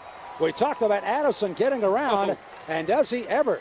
As that time, Walker didn't have a prayer stopping. Oh, man, Addison, just a great jump right off the ball and blew right past him right off the snap. Here he is, boom. They just lost him. Couldn't do anything. Of course, the ball goes up. And nice move by the lineman. I can tell you, oh, here he is, hit him from behind. Quarterback nightmare, defensive end's dream. Now, that's an offensive lineman's dream to catch a ball and run. Why would you knock it down? Catch it and run. Third down. 13 yards to go for Bowling Green. Ball at the 15 of Troy territory. Those are the facts. Here's the play. Schultz to the near side. Jeter wide open. Takes it down to the 6. Not enough for a first down. And now they'll have to make the decision. Do they take 3 to tie or try to gamble to take the lead? I don't know. I think you try to get to 3 right here. Plenty of time left in the game. And it's nice job, nice protection. Dips under, rolls out, completes it to Jeter. And really nice sure tackle right there by Chris Pickett on that. But 2 minutes, 25 to go in the third. It's been a very busy third quarter. Ryan Wright will try to hit this one from the 13, a 23-yard try. And he's nothing but through the center of the upright to tie this game at 27. Well, it was a situation where, again, the defense just really had not a lot of territory to defend, and it gave Bowling Green a great opportunity. They went to a lot of different weapons that time. Well, and they did. They moved the ball, but Troy's defense kind of rose up to the occasion and stopped Bowling Green. Of course, it was held by, legal procedure by the offensive tackle. So that's a nice job by the Troy defense of kind of bending and not breaking, not giving up the touchdown. They gave up 3 on. So now it's time for Troy's offense to. I always love to tell the guys, hey, we got to answer a score with a score. Answer a score with a score. Of course, if you get 3, you'd like to get 7. So, well, it's good to see that the nice crowd from Bowling Green and their mascot have made it here. Well, I wonder what that mascot's name is. I know they're the Falcons, but he's got to have a nickname. Freddie. Is it Freddie the Falcon? I have no idea what his name is. Freddie Barnes, the receiver? That's right. Hey, they may have renamed him Freddie after Freddie Barnes. That's right. Freddie Barnes, the receiver, set an NCAA record for the most receptions in a year last year. He ought to change his number, though, from 56. That's that's not really a good number. No. I mean, you got to be like number 1 or 66 is always a good number. Sam, I'm not going to. You probably can't guess what number I was in college. I'm not even going to go there. No, not going to go there. Mr. Big Loser, 164 pounds? Yes. Boy, nice job. All right, here's the kickoff. And again, it will go to Jernigan deep. He'll field it finally at his 6, backs to the 5, to the far side. Out he comes to the 21-yard line. So again, as Bowling Green has come back to take a 27-27 tie on the board, 7 plays. As you see, a short field of 35 yards. And, of course, Wright with the field goal, finally finishing it off. 3 minutes and 20 seconds off the clock. As we're getting 2 minutes and 2 seconds left in the third quarter. And Bowling Green, somebody else is down on the field for them. Both teams coming up with 10 points each here in this third, breaking a 17-17 score we had at the halftime. Timeout called here on the near side, stopping the clock with 2:02 left to go. It was interesting that I noticed also that in the 4 consecutive championships in the Sun Belt Conference by Troy, they are also 26-3 in conference play. And that, of course, is one of the top ones. They are one of the top teams best over the last 4 years. Number 4 to be exact, behind Boise State of the WAC, Ohio State of the Big Ten, and also BYU out in the Mountain West. So when you look at 26-3, 4 consecutive conference championships, they have been on quite a roll with a lot of great company. And they're on a roll with another inside run by Southward. And Sean's having quite a night tonight. Yeah, he's a nice, tough runner. Like we said, Troy has a stable of running backs that they like to use. Of course, DeJuan Harris, Sean Southward, Chris Anderson we talked about, and DJ Taylor's their power back. We hadn't seen him tonight. And another sprinter is Anderson. Flag is going to go down. And it looks like it could be another penalty here against Troy. Yeah, I think they're going. Looks like the area holding. Holding, number 78 on the offense. That is a 10-yard penalty from the previous spot. Still second down. And you saw the look of dejection that time from Coach Blakeney. And then you can look at it right there, 78. Creech just, that was. Kept him in front of him pretty good, I thought. Yeah, he must have held before we got to see it. So again, the holding call by Creech. Creech, by the way, was injured and missed all the spring, was not even expected to play, particularly tonight. But here he is sliding into the left guard spot. And as a starter, quick look in pass. Oh, it goes to Savoy. You talk about threading a needle. He did at the 25, took it out to the 30-yard line. That was a big league pass right there. Yeah, it was a nice pass getting it to Savoy. A nice job. They hit a little twist in the inside, and the Trojan offensive line does a nice job picking up, threads the needle between 2 defenders and hit Savoy, who just kind of sat down and showed Robinson his numbers. Inside handoff, flag down before that play got underway. I knew that play was coming at some point in time where he would keep it and run. And before the snap, false start, 70, offense, 5-yard penalty, first down. James Brown. James Brown. So you say he did that in a talent contest? And I made that. Oh, did you make that? I thought it was kind of cute. I thought it was a great story, and you just threw cold water on that great story for me. It would be obviously he would do that. That's right. I mean, agree. it's a simple thing. It goes in with your name. So I bet somewhere along the line he has done the act. Yep. Well, a 5-yard step off against the Trojans again. And now Robinson will be looking at a first down and 15. Corey, along with Jamie Hampton, have battled for that number 1 slot. We didn't know who it was going to be right up until game time. Inside handoff again. And they've got some running room this time for Anderson. Boy, they're so happy with Anderson and the fact that this is a kid that high school grade, didn't transfer, had to sit out his first year, decided to go to junior college, got his grades in order, and of course has come back and he becomes a very big third back. Quick look in pass near side to Gill. And Gill does the rest for a first down and then some. Tavarius Gill from Mobile, Alabama. And really nice job that time. And what they're going to set up, they're going to get a little pump and go off of that action. They've been throwing that little bubble screen. So second pass of the night going to Gill. He actually had 47 catches for that is the end of the third quarter. 581 yards and 6 touchdowns last year. So he definitely is a weapon they have not really gone to all that much. Well, both teams came up with 10 points in the third. What happens in the fourth? It's the home opener for the Troy Trojans. And here on the ISP Sports Network, we're tied at 27-all. We'll be back after this timeout.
Sam Smith along with Roger Schultz and Paige Greenberg. Glad you could join us here at Trojan Stadium. It's Veteran Memorial Stadium as the Trojans open up their home schedule. And Jernigan out of the Wildcat takes it to the 50-yard line as we open the fourth quarter, heading towards the closed end of Veteran Memorial Coliseum. And once again, as Roger pointed out, there'll be a brand new building down there in a couple of years, down to our far left, which will be the north end zone. The new football offices and football complex. It'll be quite a structure, and they're really looking forward to that. Along with the new basketball, multi-purpose basketball arena that they're going to put in, and so and the reason they're doing it is obviously they need the new basketball facility too. But if you're going to want to move conferences, and if you want to move to a Conference USA or a bigger conference, there's a lot of conference shifting. You got to be able to have a basketball arena in place, and the Trojan Arena just not big enough to host. If you were in Conference USA, a Cincinnati, or well, they're in the Big East now, but the UABs of the world. So they'd love to have the opportunity to host the Sun Belt Conference Basketball Championship, and they're having very good run down in Hot Springs, Arkansas right now. That city kind of rolling out the red carpet for the Sun Belt. Here once again a little look-in pass, and it's going to be short of the line of scrimmage that time, as they just simply try to catch him unaware and try to get something across the middle, but it just didn't materialize, and the catch by Anthony Williams goes for a loss of a yard, and it's a 4th down play. Yeah, tried to run that little jailbreak screen and just didn't materialize. And I tell you, Bowling Green's done a nice job of sniffing out Troy's screens tonight. That's the second time they've done a nice job. The game clock to 13:36. They're having trouble with the clock, making sure they get that ready to go with a 27 all. Roger, there's some of the numbers, and now we start to look at that time of possession again. And again, according to those numbers, Bowling Green's got top-heavy numbers again there, and they've done it with some pretty good long drives for them. Right, and of course, when you look at the total yardage, you look at Troy's total yardage, and they're doing a really nice job. Both of them giving up yards, but you got to look at the 3rd down conversion. 3 of 10 on 3rd down for Troy. Really, you don't want to be at 30%. And of course, you look at Bowling Green, 6 of 14, and like we said, one of the stats is the turnover stat. Troy's got 3 and Bowling Green 1. Also another number, 159 rushing and 202 passing. So the balance that you'd like to kind of consider that you've got, certainly being another number as another Bowling Green player being helped off to the far side, and that definitely was a cramp. And going off, Justin Jones was one of the earlier players, and this is Ronnie Goebel, and he is helped out to the far side as well. They quickly have to rush a 11th man on this kick here by Goggins, and Dave Clausen is incensed across the way with his special teams coach that did not get the player on in time, and they're forced to taking a timeout. You talked about Clausen earlier being an offensive coordinator at Lehigh, but he was a head coach 30-second charge at Richmond. Had some really great success with Richmond, turned them around. Then he had an opportunity to be the offensive coordinator at Tennessee. And, of course, that was Phil Fulmer's last year, so he was out and ended up getting the head coaching job at Bowling Green. And there's been quite a few good coaches at Bowling Green over the past few years. And one comes to mind, Urban Meyer was at Bowling Green. So it's a nice place, and Clausen's done a really nice job. Young guy, as far as being a head coach for as long as he has. Well, he, by the way, at Fordham was one of the youngest of the Division I coaches at that time. He was 31. He's 43 now. Richmond, he had quite a turnaround with them, and Fordham for that matter as well. Final 2 years, he had 19 wins in the final 2 years. Why do you get a job at Richmond? Because you do the job you did there at Fordham. Here is Coggins. And a fair catch call this time by Pronti, who quickly draws a crowd, and why not the way he has returned kicks tonight. Yeah, the Trojans doing a nice job on that coverage.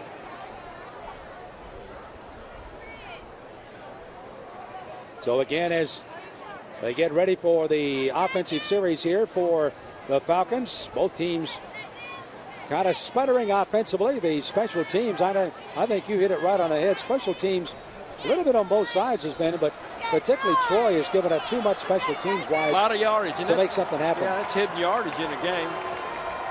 Well, the 12th man, the crowd here at Troy, suddenly starts to insert themselves as we're just underway here in the fourth quarter with 13.5 to go. Swings it out to Pronti. And again, they continue to go to Pronti along with the Jordan. And Eugene Cooper, their kick return man, who had a touchdown, are three guys that are very dangerous when they touch that football. Yeah, nice call, first down, a little play action pass, kind of what you want to do on first down. You've shown that run a little bit, a little play action pass, pick up 10 yards.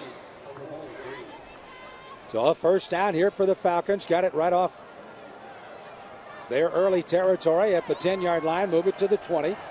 Just outside the 20-yard line is their young freshman. Schultz hands off to Jeter. And that pile moves all the way beyond the 25 and then thrown back. Yeah, the little rugby scrum right there. Jeter just kind of fits up behind those big old linemen and just makes a little push, and then Troy starts pushing and have a little scrum going. Jeter's one of those guys that came in with 1,438 yards. Of course, he's got a long way to go to catch David Preston at 3,400. But again, if he just has an average year, he had 705 last year. He needs only 600 to make the top 10. And if he gets his 705, he moved to number 8. So if he gets 1,000 yards, he can move all the way up to about 6th or 7th before he graduates. So quite a runner. Here's a little swing pass out to the near side to the tight end. And again, they really have gone well and thrown the ball. This time, Alex Baer, who caught a pass way back in the first quarter, makes a nice catch and another first down for the Falcons. Yeah, and you got to be able to have a sure tackle on defense. He just kind of runs through the tackle right there and 2 Troy defenders.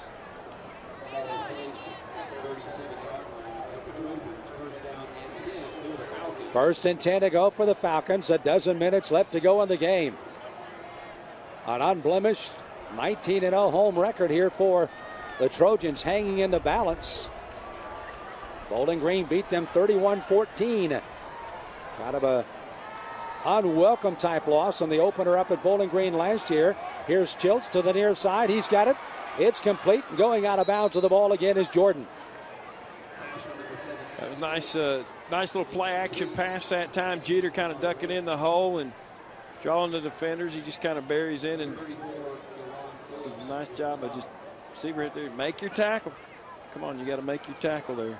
You know, I was making mention early on that Willard Ross, who's the safety, and linebacker Donnell Golden were talking early in the game. They were actually kind of hollering at each other there on that coverage again. So they're still trying to find what's going on. There's a little screen to the inside to Jeter as they dump it inside that blocking. And he'll gain a few more yards. They push it inside the 40. I tell you, just like watching offensive linemen make plays. Big number 71 right there for Bowling Green.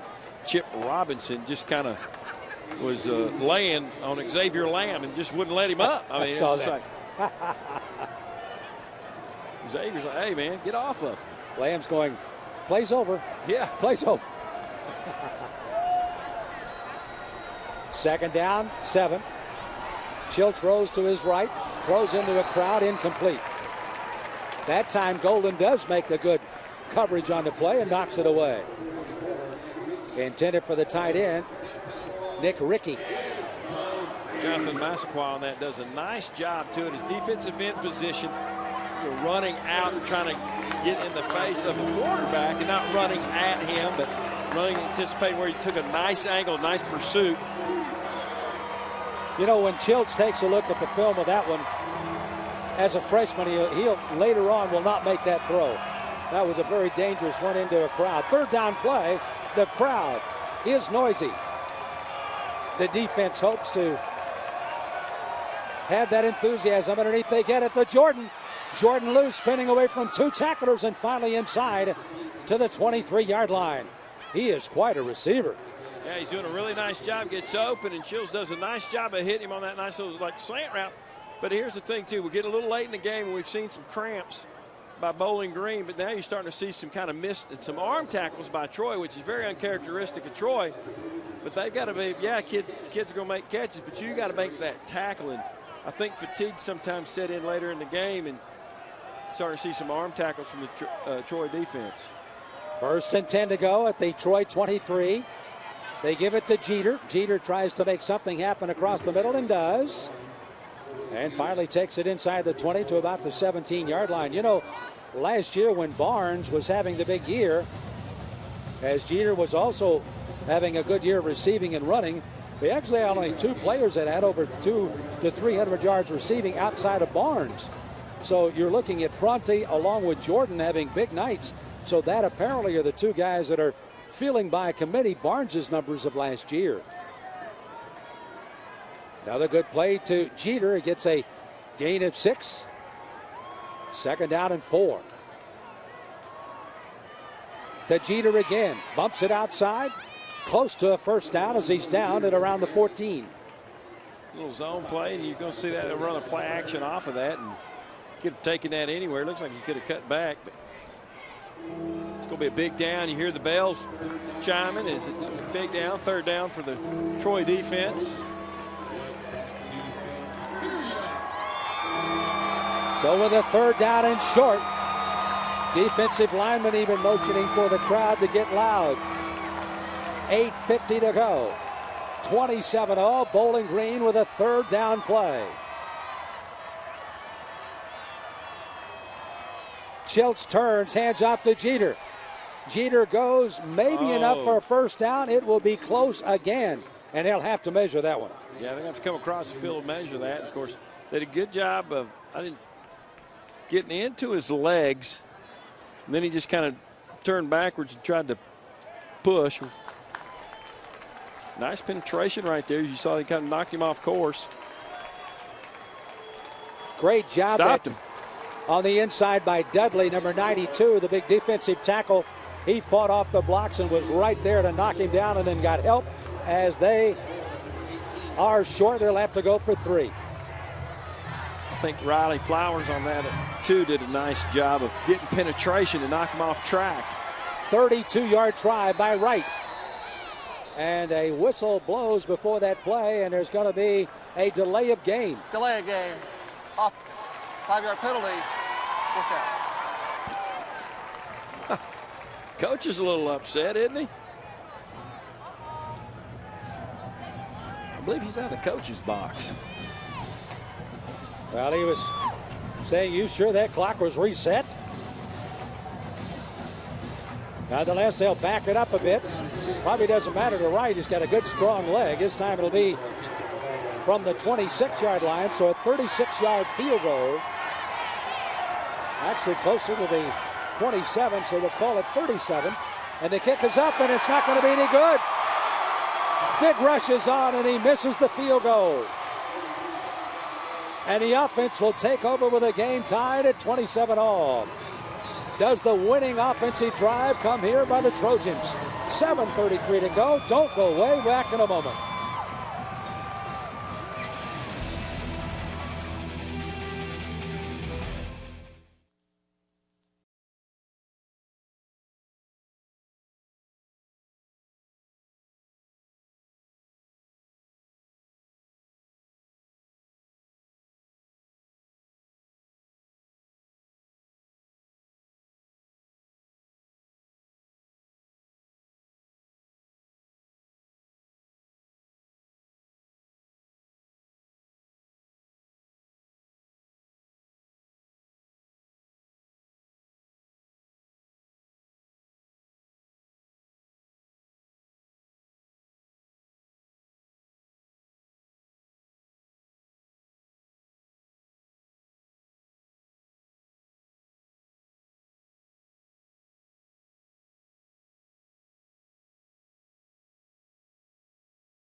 It just had no prayer of getting in, and the ball goes back to the Trojans, who take over 1st and 10, and they move it to the 24. Quickly downstairs.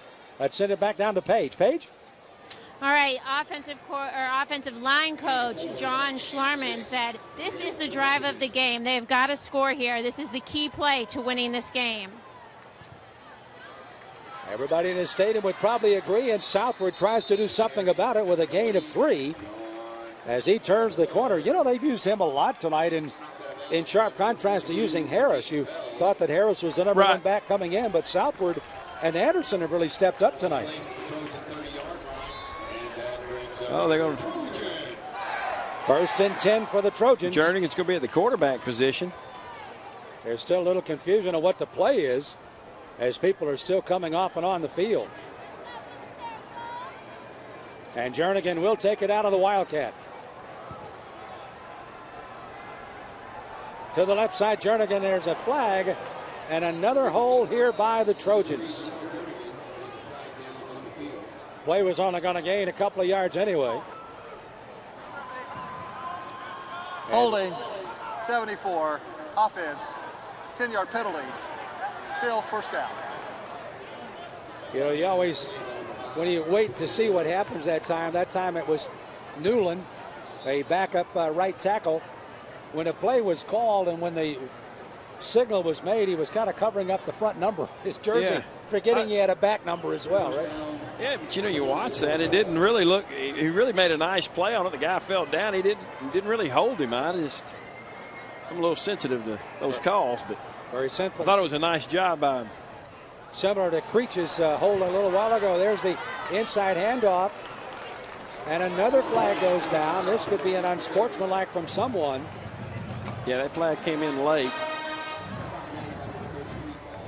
Oh, they're pointing to Troy. Looked like Kyle Wilburn threw his hands in disgust. I don't know if it was him or is it just calling it on Troy he's upset about. Southward on the carry. Had gained most of the 5 yards that they had lost back. After the play, personal foul, 74 on the offense. The down counts, second down. Well, Newland was upset over the hold, apparently not cooled down enough, and he gets a big penalty there and comes off. Yeah, he's coming off. Of course, he was in there for Tyler Graves, who's had a couple penalties, you know, tonight also as a holding and a jumping offside. So that right guard position is going to have a lot of extra running.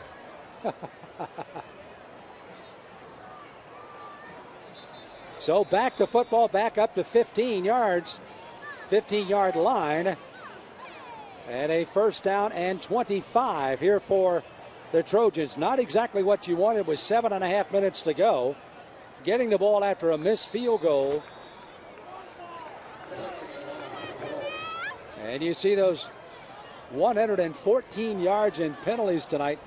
It was almost really top-heavy Bowling Green early on. Well, they're tied for the penalty. Both of them have 12 penalties, but the Trojans have it for a lot more yardage. So their penalty's a little more severe. Southward gets the carry to the right side, brings up a third down. Still long yardage needed. They've got 3rd and 17 with 5.5 minutes to go, tied at 27. Well, we talked about it being an important drive for the Trojans to kind of get something going. That's not the way they anticipated that drive going backwards.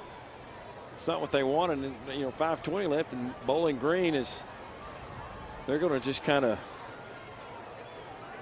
they know how fast. Oh, they're going. Robinson back to throw. He's got a man. He came back to help him out. He's got to get the first down and does. What a play. What a play. What a play by Gill. Nice job by Tiberius Gill and a great throw by Robinson.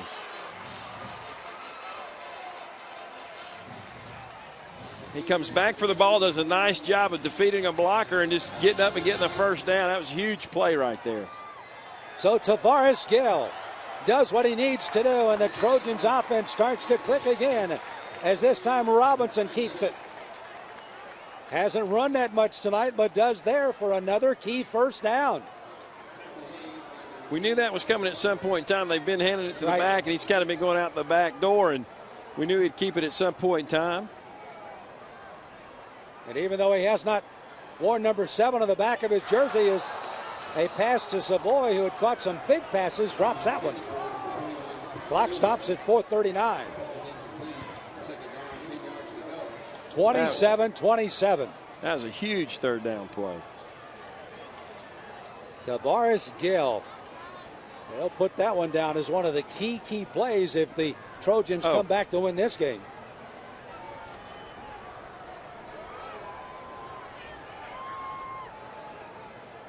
Second down, 10 yards to go. Robinson airs this one out. Look out. That one is too far for either the defender or the intended receiver. And that, you know, that's the same play they scored their first touchdown pass on, basically. Robinson just kind of throws it to the corner, and you let your receiver run underneath it. That time it was Jason Bruce. Jason Bruce, the one that caught the touchdown also on that first play. So basically ran the same play right there, hoping they could get it. Well, good job on the coverage that time by John Pettigrew. Not to repeat ourselves here, but this is a big third down. Yep. They hit a huge one a moment ago. This one a little shorter, but certainly big. Offensive line does a good job.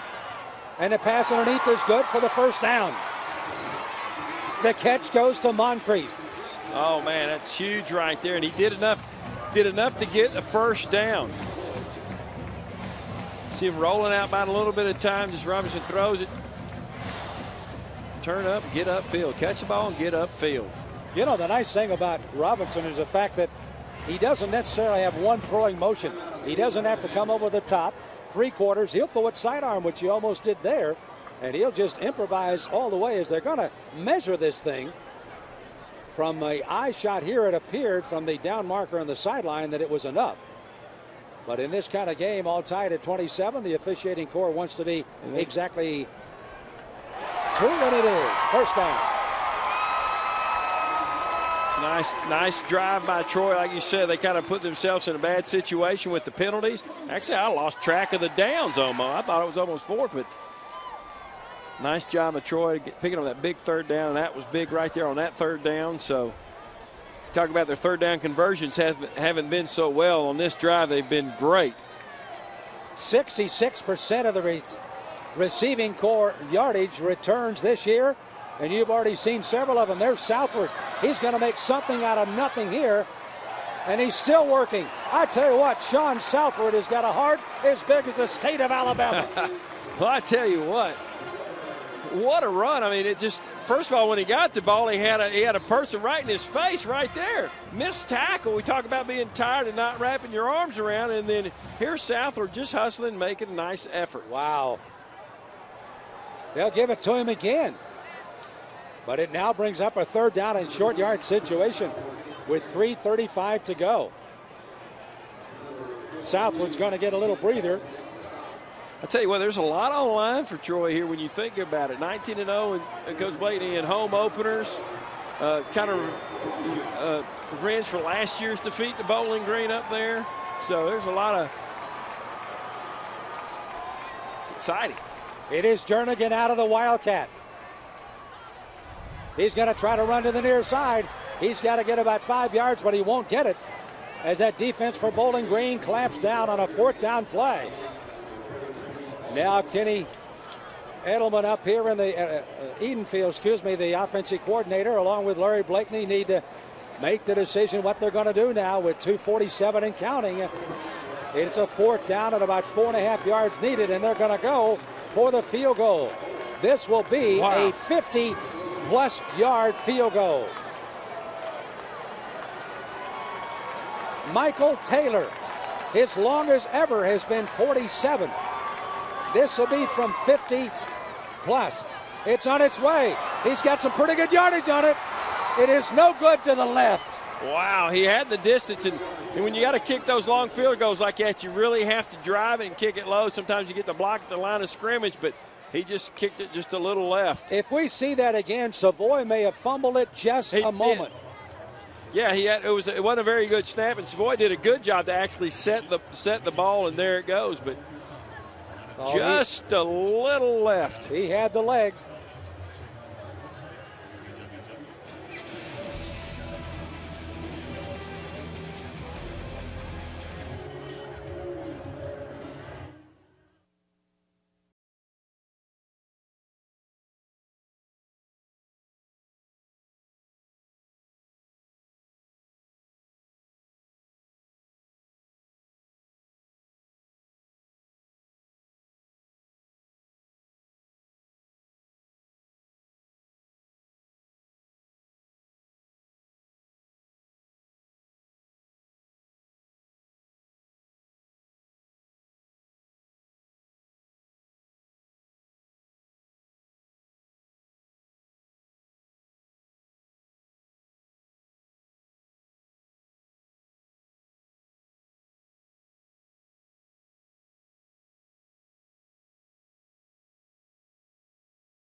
Hey, don't worry about it. We'll get it back, but this is going to be a long 2:21 with a score tied at 27. A freshman quarterback for Bowling Green. Schultz rolls to his right, throws to the far side to a wide open receiver, that is Pronte, and he is belted out of bounds on the far side. Yeah, number 27, we've brought his name up a bunch tonight. Of course, Chris Pickett. There's a little play action pass. Nice block at the point right there by the tight end. They kept tight end in for max protection and gets it and then goes out of bounds. And there's Pickett again kind of getting a little close. Ross also, I'm sorry, it was McKissick also was there. So both of them bumped him out of bounds a bit. Here they get the little bubble screen to the far side. And they make something happen again with Jordan. Keep in mind that they're getting in range here of Wright, a former kicker at Michigan. He did not kick field goals, but he did kick off and has a great leg. So that could be a kind of a drama set up if they get in field goal range themselves. It's 27 all, 17 all at the half. Both teams 10 points in the third. Nothing doing in the fourth so far. Jeter bounces it to the outside. He's hit and dropped. Yeah, nice tackle right then by Brian Willis. Just sitting at home and makes a nice tackle. Sink those hips, drive that shoulder. Nice job. Brian Willis, a freshman All-American last year.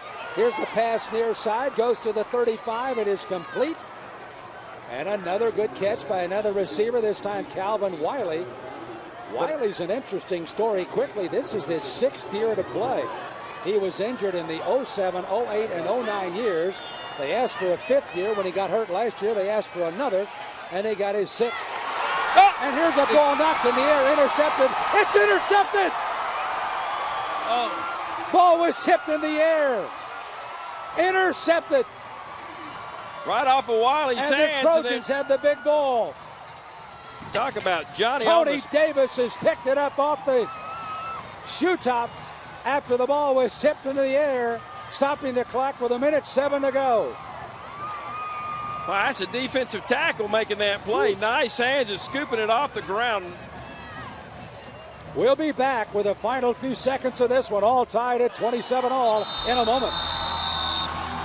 The previous play is under further review.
Booth, as the pass is thrown, it is knocked in the air, and watch quickly as Davis comes in, hands under the ball, cradles it to his chest, After full further control. review, the ruling on the field is confirmed.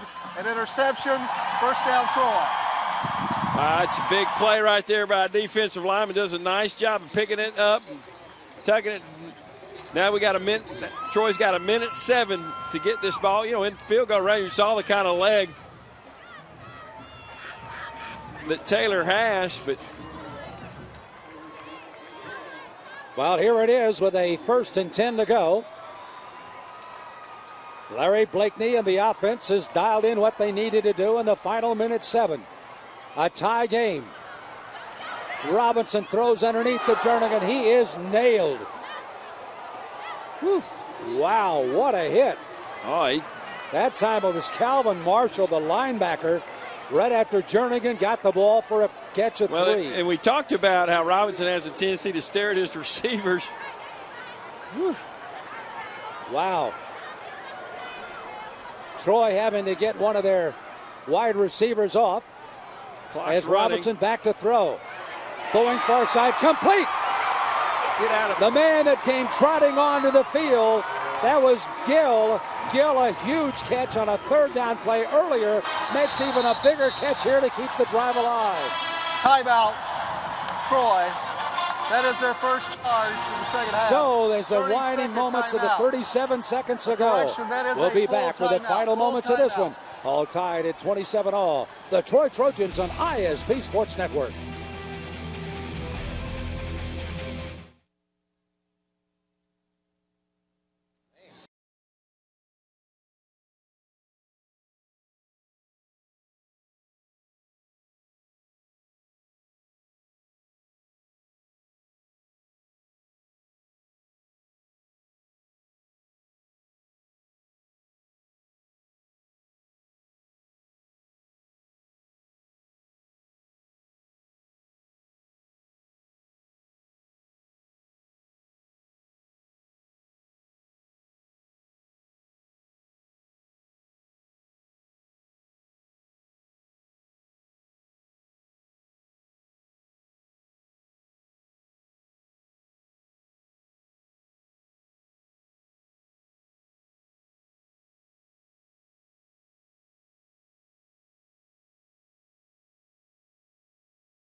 Robinson running the show. 31 seconds to play.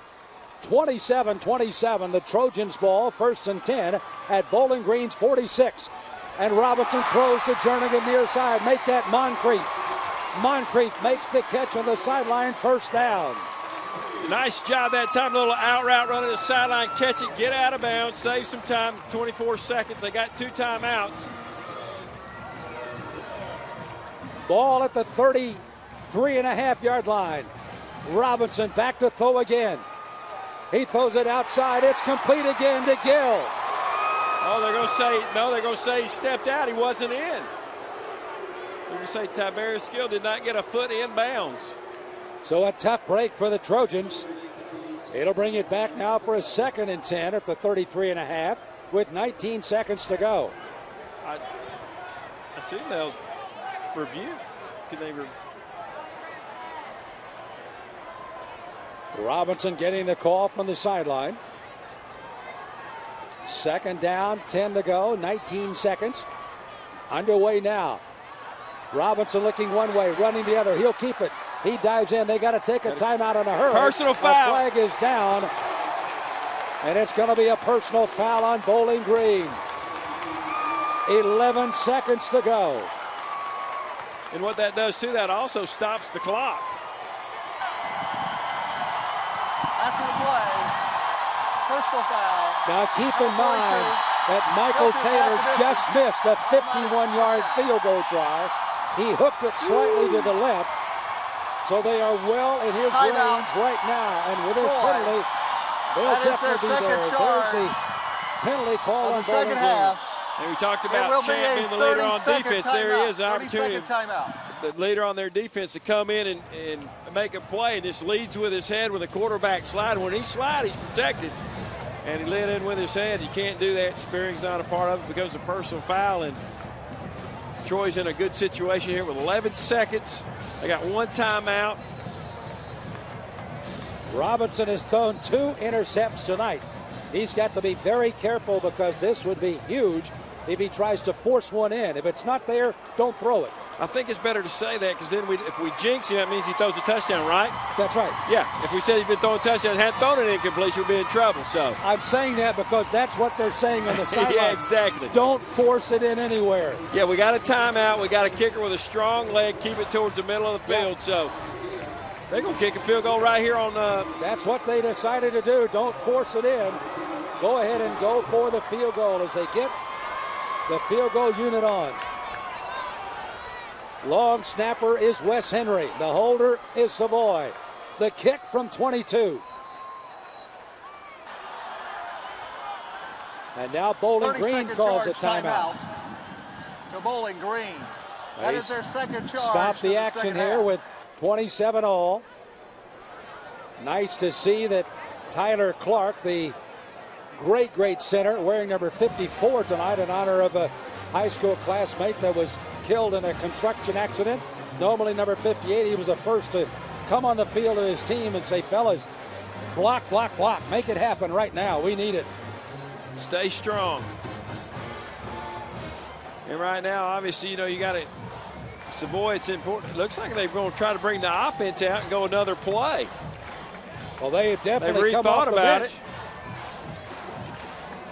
They've got 11 seconds here and a timeout.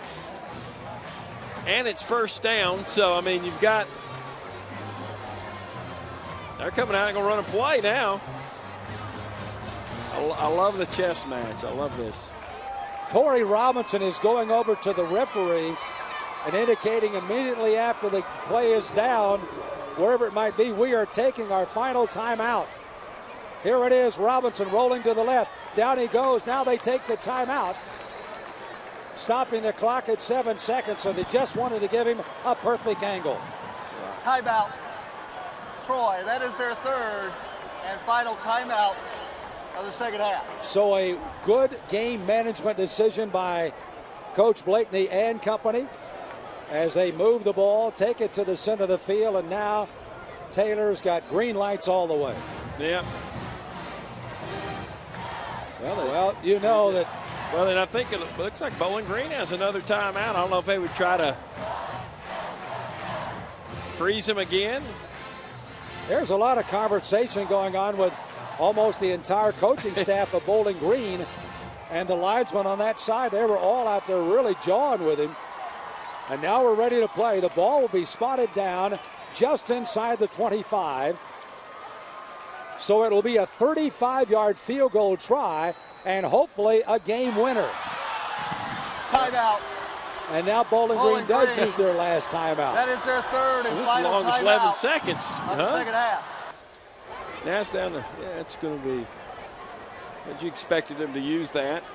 Well, if Larry Blakeney gets win number 154, this will be one that I'm sure he'll remember for a while. Yeah, you know, there's a lot on the line on this game. Of course, you know, there's a lot on the line on this game. You know, the 19-0, an opening home game winning streak.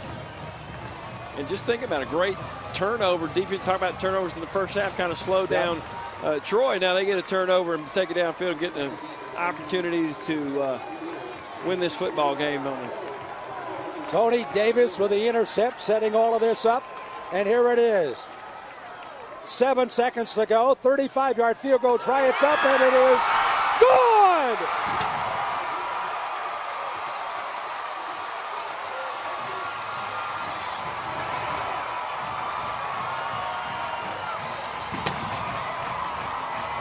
I tell you, there's nothing like a last-second field goal to win a football game. The excitement, and obviously this crowd's been really great all night here in Troy. It's been loud. You know, we have seen some weird plays. There's going to be a squib right. kick. Yeah, that ball is going to be thrown all over the field by Bowling Green. So this one with 4 seconds to go is not totally over. Yeah, and that's kind of what they're going to have. They're going to have to pull them aside and says, guys, we've got to cover this thing. We're going to squib this thing down, and we got to make sure you cover, stay in your lanes.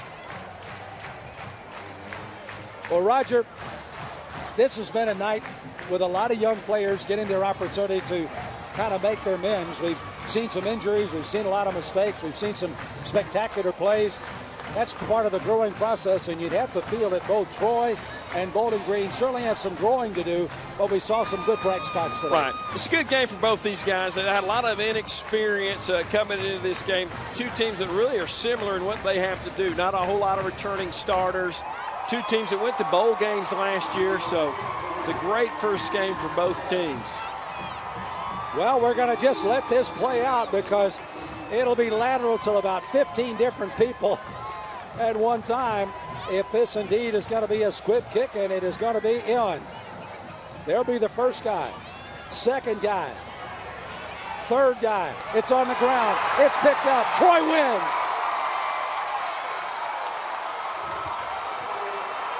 So as Larry Blakeney and Troy take it to the sideline. And Troy comes back with a field goal to win it with a score of 30-27. Yeah. 20-0 in season openers. You can see the players, everybody having an opportunity to have their congratulations with one another as the Troy Trojans pick up a victory, open the season in a winning field goal at 30-27. Yeah, what an outstanding game. A good game on both parts. Of course, it's the first game. Some penalties. Obviously, a penalty right there hurt Bowling Green with a personal foul right there. So don't forget that Troy heads to Oklahoma State next week. They'll be at UAB the following week, and then back here on the 25th. As once again, they'll be having an opportunity to be here with Arkansas State. Right now, backs go down the stairs. Here, once again, is Paige. Paige? All right, Coach Blakeney, hard-fought game. What do you know about your team now that you didn't know before this? We learned a lot about them tonight. It started off and they were just up and down the field. We couldn't get them off the field on third down. We turned it over a couple of times and then got back in it and got on top. And then the second half was just back and forth, nip and tuck. Great job by Bowling Green State. And, I'm proud to get out of here with a win. A great job by our coaches and players. All right, congrats on the game. Thank you. Back to you, Roger and Sam. Thank you, Paige. 35-yard field goal by Michael Taylor. Big game tonight, and we had a fun time ourselves here tonight. Yeah, outstanding game. Way to open up college football season. Isn't it well, great? For all of us, it's been a great night. For Roger Schultz, along with Paige Greenberg, this is Sam Smith saying, hope you enjoyed it tonight. Till next time, along the ISP Troy Television Network, this is Sam Smith. Our final score again, Troy 30, Bowling Green 27. Good night, everybody, from Troy, Alabama.